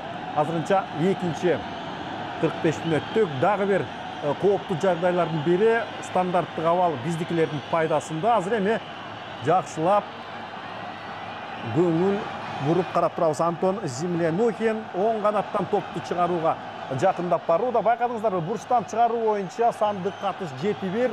Бул аябаганда эселүү эсеп, көккө чыгарылган топ жана соңунда гана дарбазачы Раян топтун жолун торогонго жетишкен экен. Анткени менен топ биздикилерде жана экинчи ирет, экинчи дем менен коюлган чабуул жана эмне болуп кетти? Азамат Байматов, жок, 19-чу катар санындагы Виталий Люкс экинчи кабатта аябагандай мыкты ойногон экен. Ооба, биринчисинде эле жаңылбаптырбыз. Команда капитаны Азамат Байматов чынга бойлуу австралиялыктардан жарым карыш бийик секирип, кооптуу абалдын үстүнөн чыккан. Дагы бир 8-чи бурчтук топ жана австралиялыктар өлдүм талдым дегенде гана топту өз аймагынан чыгарууга жетишти. Экинчи жарым бөлүк эсеп 0-1, ата-анаштар азырынча алдыда, бирок оюндун мазмуну боюнча биздикилер кармаштын жибин өз колунда кармап турушат. 64-я минута. Наш атакует и 23-й номер. Защитник Виктор Майер через правый фланг пытался зайти в штрафную площадь. Ну, неплохо. Неплохо. Наша команда доказывает и показывает своим соперникам, кто в доме в хозяин. Но давайте посмотрим, как будет атаковать Сокероус. Довольно тревожно в эти минуты, но тем не менее. В обороне справляемся. Подача в штрафную площадь. Сбрасывается мяч во владение нашего голкипера Валерия Кашубы. Но на этом атака у австралийцев не захлебнулась. На фланге действует Лекки с мячом и будет подавать штрафную. И здесь Тего справляется. У него, кстати, желтая карточка. Похоже, в первом тайме отхватил или во втором. Ну, также у Дүйшенбекова тоже имеется горчичник к этой минуте.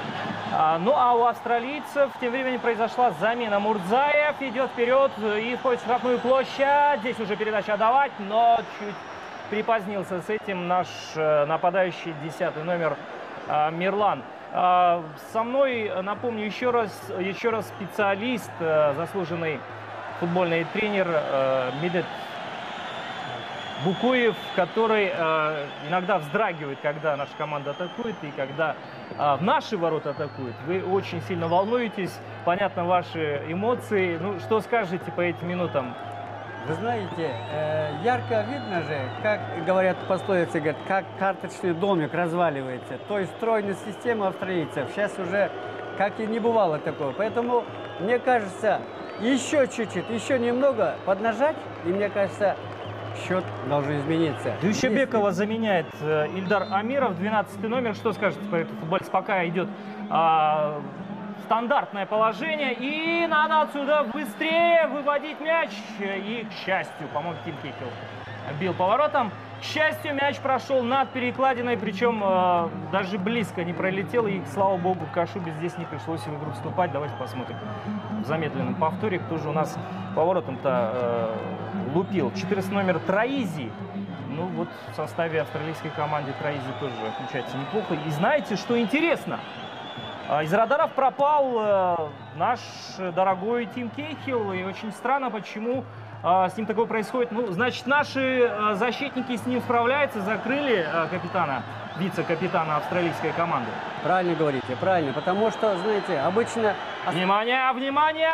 Атакуют австралийцы, входит в штрафной и забивает гол. К сожалению, делает это 11-й номер в составе австралийской команды, вышедший на замену тот самый Томи Оор. Вот так вот сработала замена, к сожалению, у Анге Постетоглу. Еще раз смотрим этот повтор. Да, были надежды нашей команды, но вот после пропущенного второго гола шансы немножко у нас снижаются. Но, тем не менее, будем рассчитывать и надеяться на лучшее. Еще раз посмотрим, как блестящую атаку провели австралийцы. Вот что интересно, да, залегли в оборону австралийцы после забитого гола и не давали себе знать долгое время, чаще всего обороняясь, и ко второму тайму они включили контратаку, то есть тактическую игру, игру против нашей команды, и у них вот в одной из атак все-таки получилось провести голевую. Знаете, очень правильно. Увлеклись. Как говорят, надо же всегда играть, надо холодной головой, говорят. А тут все, видимо, забыли, с кем играют, и мы вот таким образом и получили абсолютно ненужный и неоправданный гол. На противоходе поймали нашу оборону, и вот такой контрвыпад удался у австралийцев. Томи Оор, к сожалению, свой момент реализовал, а тем временем шанс, и здесь удар! Но до ворот далеко было. Обил поворотом 22-й номер Антон Землянухин. Угловой, по-моему, заработал. Но боковой арбитр, по-моему, отличает удар от ворот. Нам бы повтор показали, было просто идеально. Ну-ка, еще раз посмотрим за повтором. Ну, иногда моментами игра нашей команды удается. Вот шансы-то были у Мурзаева в первом тайме, хороший шанс был. Ну, правда, с острого угла он заходил в штрафную площадь. Что скажете о Ильдаре Амиру, который вышел на замену? Я очень надеюсь, что он поможет и усилит игру в середине поля. Абсолютно правы. Я понимаю сейчас тренера, который, поймав игру, он еще хочет усилить атакующую. И так раз этот игрок атакующего плана, и он бы сейчас бы усилил бы, но мне кажется, как раз сейчас не тот момент получилось. Вот тем более у нас сейчас, если он получит еще Мурзаев травму, я не знаю как. Но подозрение на это есть. Мурзаев по-прежнему находится на газоне. Надо дать, видимо, большую паузу главному арбитру этой встречи, Хамису Аль-Мари. Шансы уменьшаются, конечно, со счетом 0-2. У болельщиков появилась надежда, что команда все-таки сумеет додавить соперника, но вот не случилось. Увлеклись. Да, вот правильно сказали, действительно увлеклись. Обычное дело, когда команда полностью бросает все свои силы вперед, забывает об обороне. Вот это, к сожалению, и случилось. Антон Землянухин, мы видим его финты, ну, это, безусловно, один из самых красивых моментов, да, вот такие повторы. Антон Землянухин абсолютно свободно себя чувствует в этом матче. Ничего, никого не боится, даже вот иногда даже включает дриблинг. Мэтью Маккей вместо Джеймса Трайзи появляется. Это уже вторая замена в составе Сокерус. А, к сожалению, Мурзаева выводят за пределы поля. У него, похоже, очень серьезная травма. Здесь мы можем действительно, если мы еще потеряем Мурзаева, который одним из ключевых, который делал, как говорят, погоду до этого момента. Мне кажется, все-таки давайте будем надеяться на лучшее. На лучшее будем надеяться, что он выйдет. И на характере доработает и сыграет этот матч до конца. Демекчи, урматтуу телекөрүүчүлөр, сиздер футбол боюнча дүйнө чемпионатынын финалдык бөлүгүнө тандап алуу экинчи баскычындагы Б тобундагы Кыргызстан жана Австралия улуттук курамаларынын кездешүүсүнө күбө болуудасыздар. Биринчи 45 мүнөттүктө эсеп 1-0 эсебинде атаандаштардын пайдасына аяктаган болсо, экинчи жарым бөлүктө дагы бир ыксыз эсеп катталып, кандайча биздикилер топты өткөрүп жибергенин дагы көрө алдыңыздар. Себеби топ биздин жигиттердин көзөмөлүндө болуп турган маалда ортодон топ жоголуп, жыйынтыгында биздикилер каршы чабуулду оюнга алаксып, башканы унуткарып коюшкан. Ал эми жанараак деле жараатынан улам оюндан чыгып калган Мирлан Мурзаевдин ордуна өлкөбүздүн улуттук курамасы үчүн эң көп оюн өткөргөн Вадим Харченко оюнга аралашууда. Ооба, Мирлан Мурзаевдин байкадыңыздарбы? Анын алдыңкы буту жүрүшүп, жоон сан этинин арткы булчуңу чагымда улуттуу болуп чыкты көрүнөт. Буга чейин дагы ал жарааты менен чымыркана ойноп жүргөн болчу. Бул беттешке ал өзүнүн, билесиздерби, өзүнүн ден соолугун тобокелге салып көк майсаң үстүнө чыккандыгын дагы мен ачык билген киши катары айтып кете аламын. Ошондуктан Мирлан Мурзаевга биринчи жарым бөлүктө, ошондой эле экинчи 45 мүнөттүктүн башында аябагандай бетинен кете жанын таштап жиберүү менен оюн көрсөткөндүгү үчүн ага дагы бир сиздердин атыңыздардан алкоо айтып койсом ашыктык кылбайт болуш керек. Ал эми оюндун өзүнө келе турган болсок, Илдар Амиров 21 катар санындагы биздин оюнду алып баруучу Фархат Мусабековдун ордун басып, Александр Кристинин жаңы күчтөрдү оюнга аралаштырууда. Топ менен австралиялыктар 11 катар санындагы жанараак деле экинчи топту өз эсебине жазган Томми Овар аттуу футболчу дагы бир капилет жерден кооптуу абалды түзүүгө жетишкен экен. Албетте, австралиялык улуттук кураманын оюнчулары кыйла олбурлуу, кара күч жагынан мыкты даярдыкта экенин дагы көрсөтүп өтүштү. Ал эми футболдо өзүңүздөр жакшы билесиздер, бойдун бийиктиги аябагандай орчундуу жагдайды ээлейт. Топ азыр эми биздикилерде. Антон Зимлинохин сол канатка Валерий Кичинге берип, Кичин андан ары оюнга жаңыдан аралашкан Илдар Амиров менен ойнодо. Жана Бактияр Дүйшөбеков топ үчүн күрөшүп, азыр эми майдандын ортоңку бөлүгүндө аябагандай оюндун чыңалышкан бөлүгү орун алууда. Австралиялыктардын капитанына каршы ыксыз ойногондугу үчүн оюн эреже бузулду деп белгилеп өтүштү. Милет Омошович, мына ошол футболдо айтылып калат эмеспи?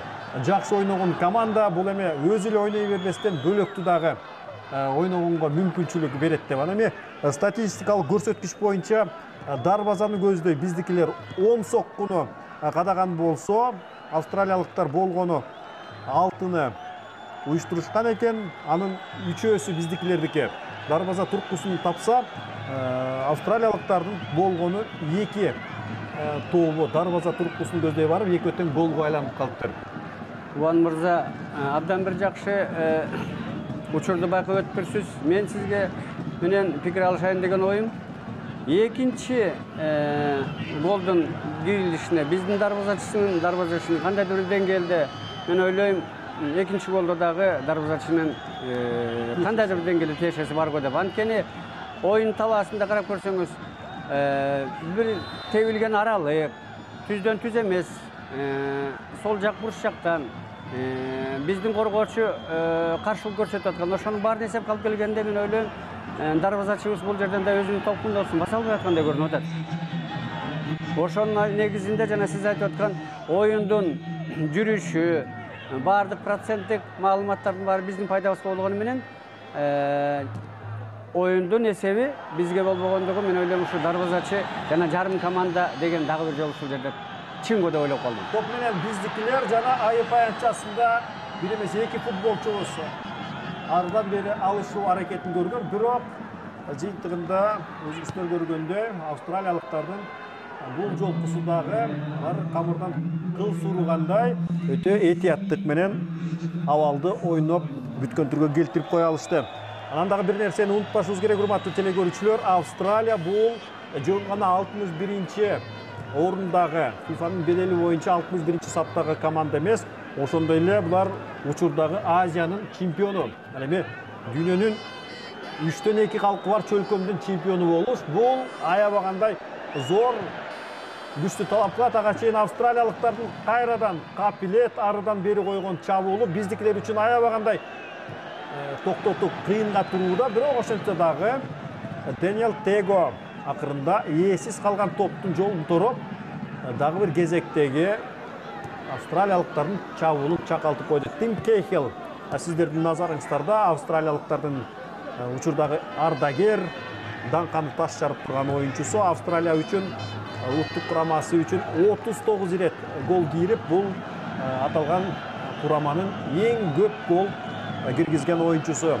Ошондой эле удаасы менен өткөн 3 дүйнөлүк чемпионатта кур дегенде бир жолудан айырмаланган жайы бар.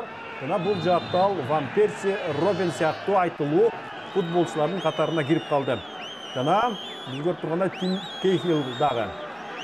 Сиздер көрүп тургандай шыйрагынан жарат алып калган шекилдүү. Оюндан от чыгат, бирок жообу жок деп коет. Дэниел Tego бардыгын тең оюндун эрежесинин алкагында кылган. Эми жайлатылган тасмада бардыгы оңой көрүнгөнү менен мунун барысы тең жогорку ылдамдыкта болот эмеспи? Жана ылдамдык канчалык жогорулаган сайын салмактагы көбөйүп, ошончо баягы футболчунун дене боюна күчкелерин дагы жакшы билесиздер. Топ азыр эми австралиялыктардын көзөмөлүндө. Алар эми толук курамы менен биздин жарым талабыбызда орун алып, андан кийин гана оюнду уюштурушууда. Байкаңыздар, оң канаттан бош калган аймакка топту жүктөө, андан ары алар өзлөрүнүн жеке өзүн билемдигине салууда.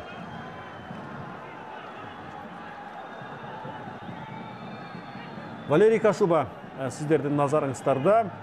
Учурда Тажикстандын Ходжен футболдук клубунда ойноп келет. Ошондой эле Кашубадан тышкары Павел Матяш аттуу дагы биздин дарбазачыбыз бар. Жана ошондой эле Руслан Амиров дагы кошумча күчтөрдүн катарында бугуп жаткандыгын биз сиздерге белгилеп кетебиз. Ошентип оюндун 80-мүнөтүнө дагы убакыт сааты акырындан жакындап келүүдө. Ал эми Медет Омошович, жалпысынан бул оюн менен дагы жашоо бүтүп калбайт да, туурабы? Мындан кийинки өзүбүздүн тобубуздагы оюндар туурасында дагы кандай болгололорду күтөбүз? 3-сентябрда Иордания менен ойнойт экенбиз, андан кийин Тажикстан менен кездешебиз үйүбүздө дегенде. Ал эми Тажикстанды жогоруда айтып өттүк, Бангладеш менен конокто 1-1 эсебинде тең чыга алышты. Булар эми оюндун акыркы мүнөтүндө гана эсепти теңей алышты. Siz abdan to'g'ri bandab ketdingiz, Quvan Mirza. Buna ol bugungi o'yin o'tayotgan o'yin.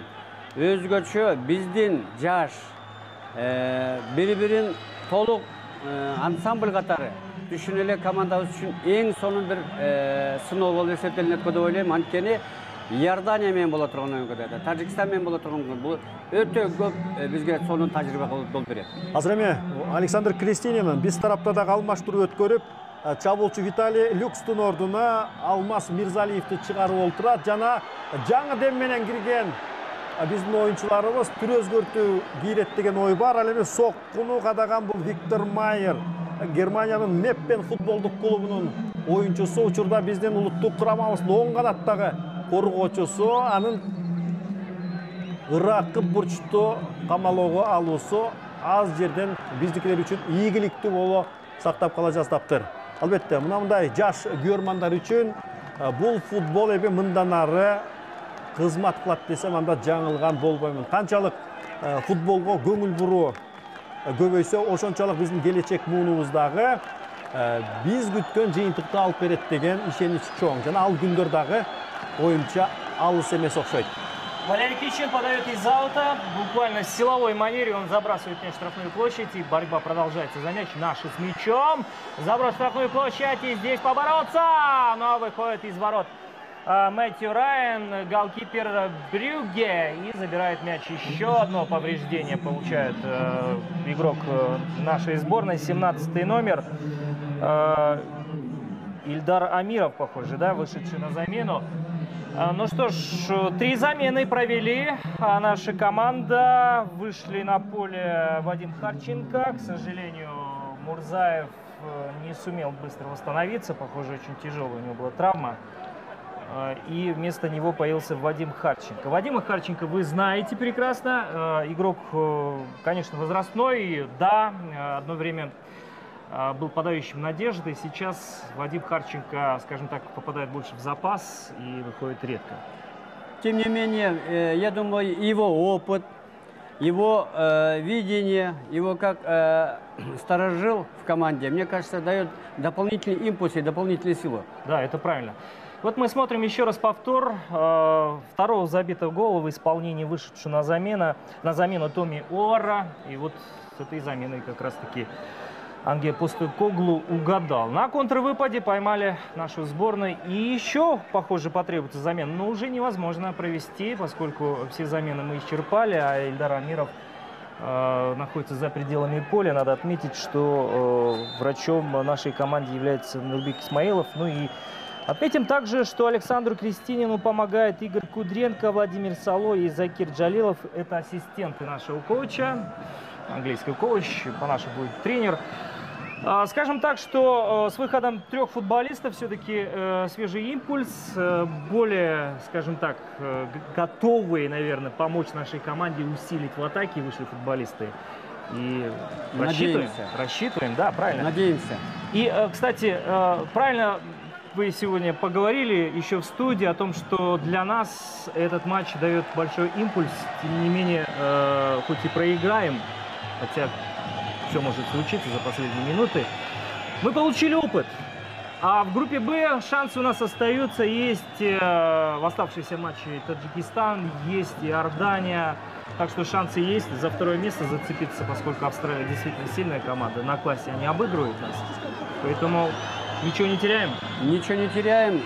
Оптимизм, надежда всегда будет, есть. Потому что я бы еще один момент вот здесь отметил бы про австралийцев. Заметили, рослые, атлетичные все, функционально сильно подготовленные. Типичный английский футбол. Английский. И здесь можно один момент указать, что первыми европейцами, которые прибыли в Австралию, это 1788 год, оказывается, были именно англичане. Опасный момент. И Валерий Кашуба здесь допустил некоторые вольности. К счастью, справился в итоге. Выбил мяч за пределы штрафной площади. Но без риска тоже нельзя, сами понимаете. В атаке! Наша команда есть шанс прострелить! Удар! Мимо! К сожалению, Ильдар Амиров, вышедший на замену, бьет мимо. Отличная передача. Вот бы чаще так играть. И у нас, честно говоря, получается на контрвыпаде неплохо. Смотрим еще раз. Положение игры, по-моему, все-таки было. Что скажете, было или нет? Но это уже не важно. По факту это главный судья этого не заметил. Но если честно, да, надо признать, все-таки положение игры у троих там, по-моему, нашей команды, да? Здесь... Одним словом, да, выстроили защитника в одну линию, и это не важно. Это нервы сейчас на пределе. Нервы на пределе, я вас понимаю. 5 минут остается. Удивительно, как проходит эта встреча. Мы проигрываем, но при этом... ажиотаж по-прежнему остаются, болельщики. Вот я замечаю даже по трибунам, никто не собирается уходить. До последнего патрона будем играть. И если нужно будет хотя бы один гол забить нашей команде, это бы дал такой импульс. Но тем временем пропускаем контратаку нашего соперника. 3 замены австралийцы уже провели. И теперь у них обновить свой состав уже шансов никаких. Мэтью Райан забирает мяч. У вас лично какие-то впечатления есть на данный момент? Что скажете? Масса впечатлений. Игру показывают. Почему зрители не уходят? Потому что игра есть. Игру показывают, сражаются, бьются. Вот это она и передается болельщикам. Вот это правильно вы сказали.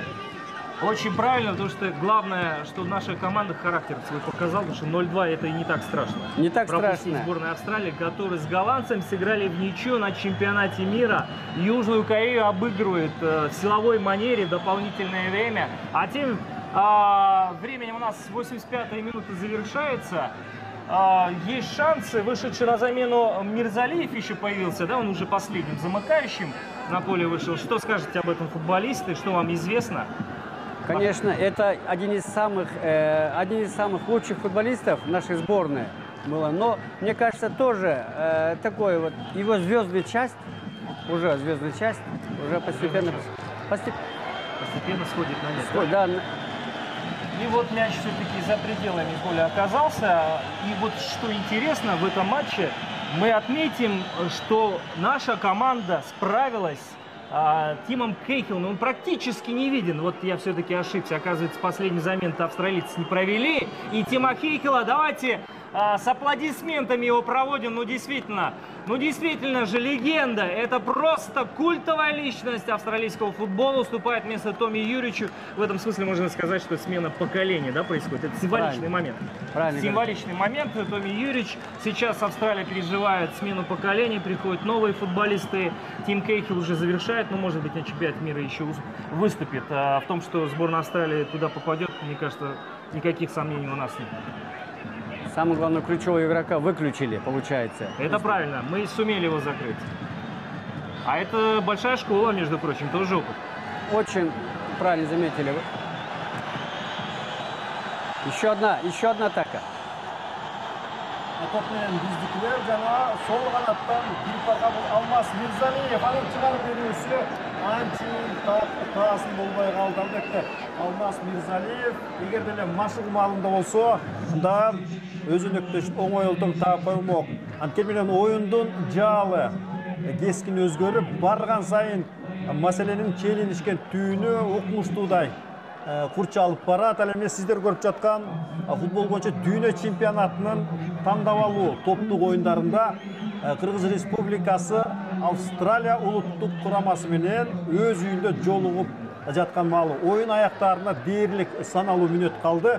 Ортодо токтотуулар аргын болду. Ошондуктан катарлык калыш кошумча 3 мүнөттү берет деген бизде ой күч. Кайрадан австралиялыктар алар эми мындай чоң күч менен алдыны көздөй барбастан акырындан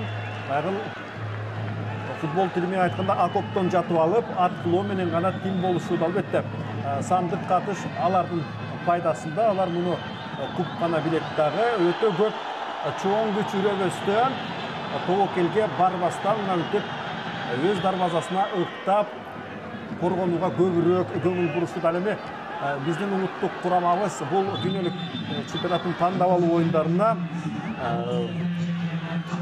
Бириккен Араб Эмираттарында атайын футболдук жыйын өткөрүп, ошол жака 23 улуттук курамабызга кирген оюнчуларды алып барып, дүйнөнүн ар кайсыл бурчунан келген күчтүү делген командалар менен беттеш бир эсе өткөрүп, бир эсе машыгуу иштерин жыйынтыктап келген. Бул да болсо өзүнүн пайдасын берип жатат десем дагы жаңылбаймын. Себеби буга чейин биздин улуттук курамабыз мындай мазмундуу оюн көрсөткөн эмес да, туурабы Медет Томошевич? Туптуур айтып атасыз. Анткени бардыгы барып сапатка айланыш үчүн ошончолук даярдык керек, ошончолук көңүл буруш керек. Мунун бардыгынан. Азыр эми австралиялыктар кайрадан топко ээлик кылып, айып аянтчабыздын жанында өзүлөрүн өтө эркин болбосо дагы топ менен ойдогудай сезүүнүн амалын да алуу үчүн алар мына мынтип жапа-тырмак атаандаштын жарым талаасын өтөт дагы топту бири-бирине алышып беришип, убакытты өз пайдасына иштетүүнү кубкана өздөштүргөн экен. Азыр эми биздин жигиттерибиз 3-чү топту өткөрүп албаш үчүн чоң күч менен коргонууга мажбур болушууда. Албетте, 2-чи жарым бөлүктүн башында аябагандай чоң күчтү дал ушул чабуулдук өңүткө буруп коюшканын дагы көбүңүздөр жакшы билесиздер. Ошентип башкы калыс кошумча 4 мүнөттү берип, ошол 4 мүнөттүн ичинде эми биздикилер тур дегенде көңүл жубатчу топту кийип ала турган болсо, анда футболдук шыт биз тарапка ооп кетери дагы белгилүү.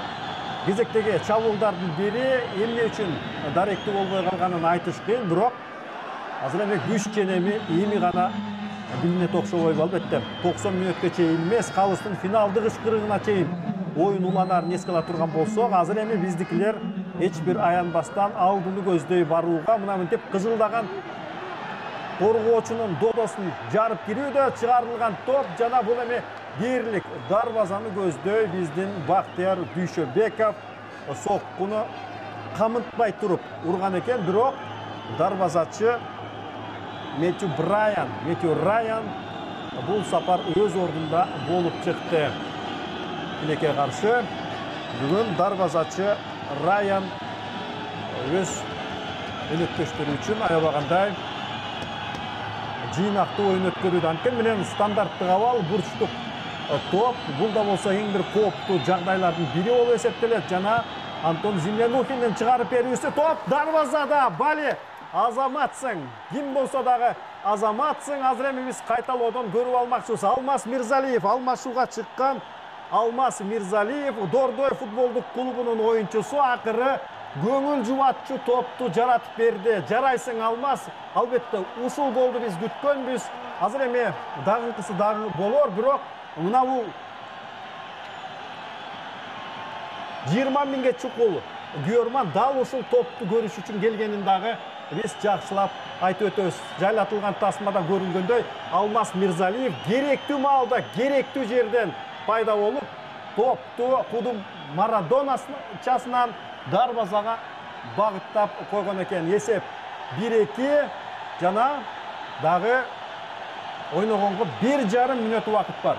Это случилось, господа. Мы дождались этого гола, ради которого, собственно говоря, болельщики здесь стояли в очереди, ждали своего момента, собрали весь стадион. И мы здесь ведем эту трансляцию. Отметим, что Мирзалиев, вышедший на замену, счет сократил 2-1. Мы проигрываем по-прежнему, но шанс еще есть. Остаются буквально минута до конца, вот минута с небольшим, и все же какие-то шансы у нас появляются. Знаете, это исторический момент, да, надо признать, гол-то случился уже в концовке, но какой гол забитый.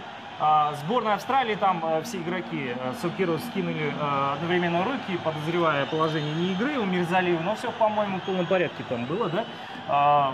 Медведь Байке, вы все, в принципе, тоже замечали. Очень правы.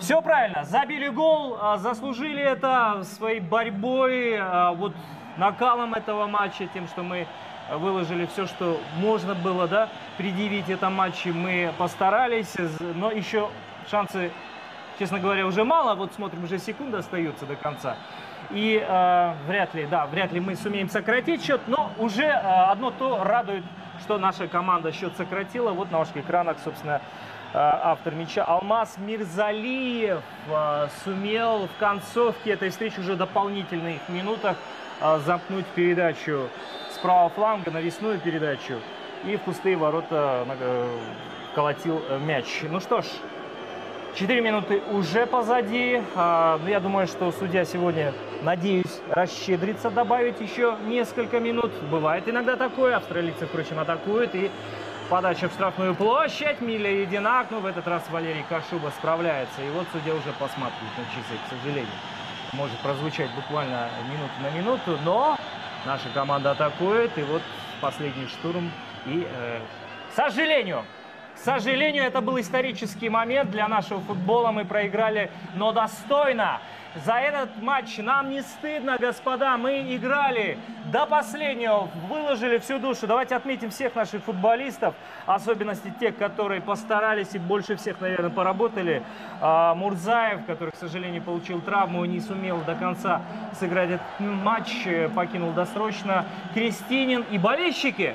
Болельщики довольны результатом. Да, мы проиграли, но болельщики аплодируют футболистам. В кои-то веки футболисты этого заслужили. Что скажете? Вам понравилось? Мне очень понравилось. Прежде всего, я бы хотел отметить самоотдачу игроков, проявление характера. Вот в таких играх проявляется и мастерство. Мне кажется, еще все впереди. Мы видели команду, у нас есть команда есть. У нас есть команда, и я дополню. Голы забивали Миля Единак, пожалуй, самый быстрый гол этого тура. На второй минуте забил Ор, на 67-й это футболисты соперников. И последний, вот завершающий, собственно, гол забил наш Алмаз Мирзалиев. Недебекчи, сурматтуу телекөрүүчүлөр, биздин жигиттерибиз болгон толгон күчүн мына ушул көк майсаң үстүндө калтырып чыгып баса беришти. Бирок 2-1 эсебиндеги бул сандык катыш чынында эле австралиялыктар жеңишке жеткенге караганда биздикилер тең чыгарып кеткенге көбүрөөк жакын болду. Макул болуп коюңуздар.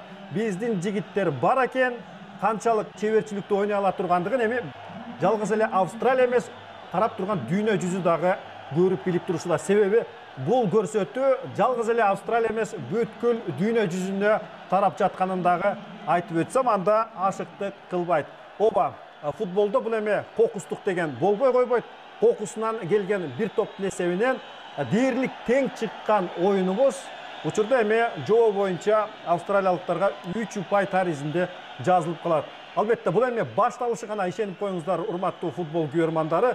Биздин жигиттерибиз кийинки топтук оюндарда өзлөрүнүн эмнеге жөндөмдүү экенин дагы далай көрсөтүшөт. Ал эми кийинки оюн 3-сентябрь күнү үстүбүздөгү жылы Иорданияга каршы өтөрүн дагы айтып өтүп, мына мынтип жакындан келип колдоп берген күйөрмандар менен биргеликте жалпы теле көрүүчүлөрүбүздү сиздерге дагы рахмат айтуу менен бүгүнкү түз алып берүүбүздү коомдук 1-канал акырындан жыйынтыктап баштайт. Сиздер үчүн бул оюнду көрүүгө Кыргыз Республикасынын эмгек сиңирген машыктыруучусу Медет Омошович Букоев, баяндамачы Максат Касыбеков жана мен Кубан Атабеков колдон келишинче жардам бергенге аракет кылдык. Кийинки мына ушундай жүрөктү дүкүлдөткөн оюндан жолукканга дейре сиздер менен кош айтышмакчыбыз. Спортту сүйүңүздөр, ден соолукта болуп, ийгиликтерди жарата бериңиздер. Не добавить нечего, просто поблагодарю нашего гостя Медета Букоева за вашу экспертизу, за вашу аналитику. Спасибо всем, все свободны.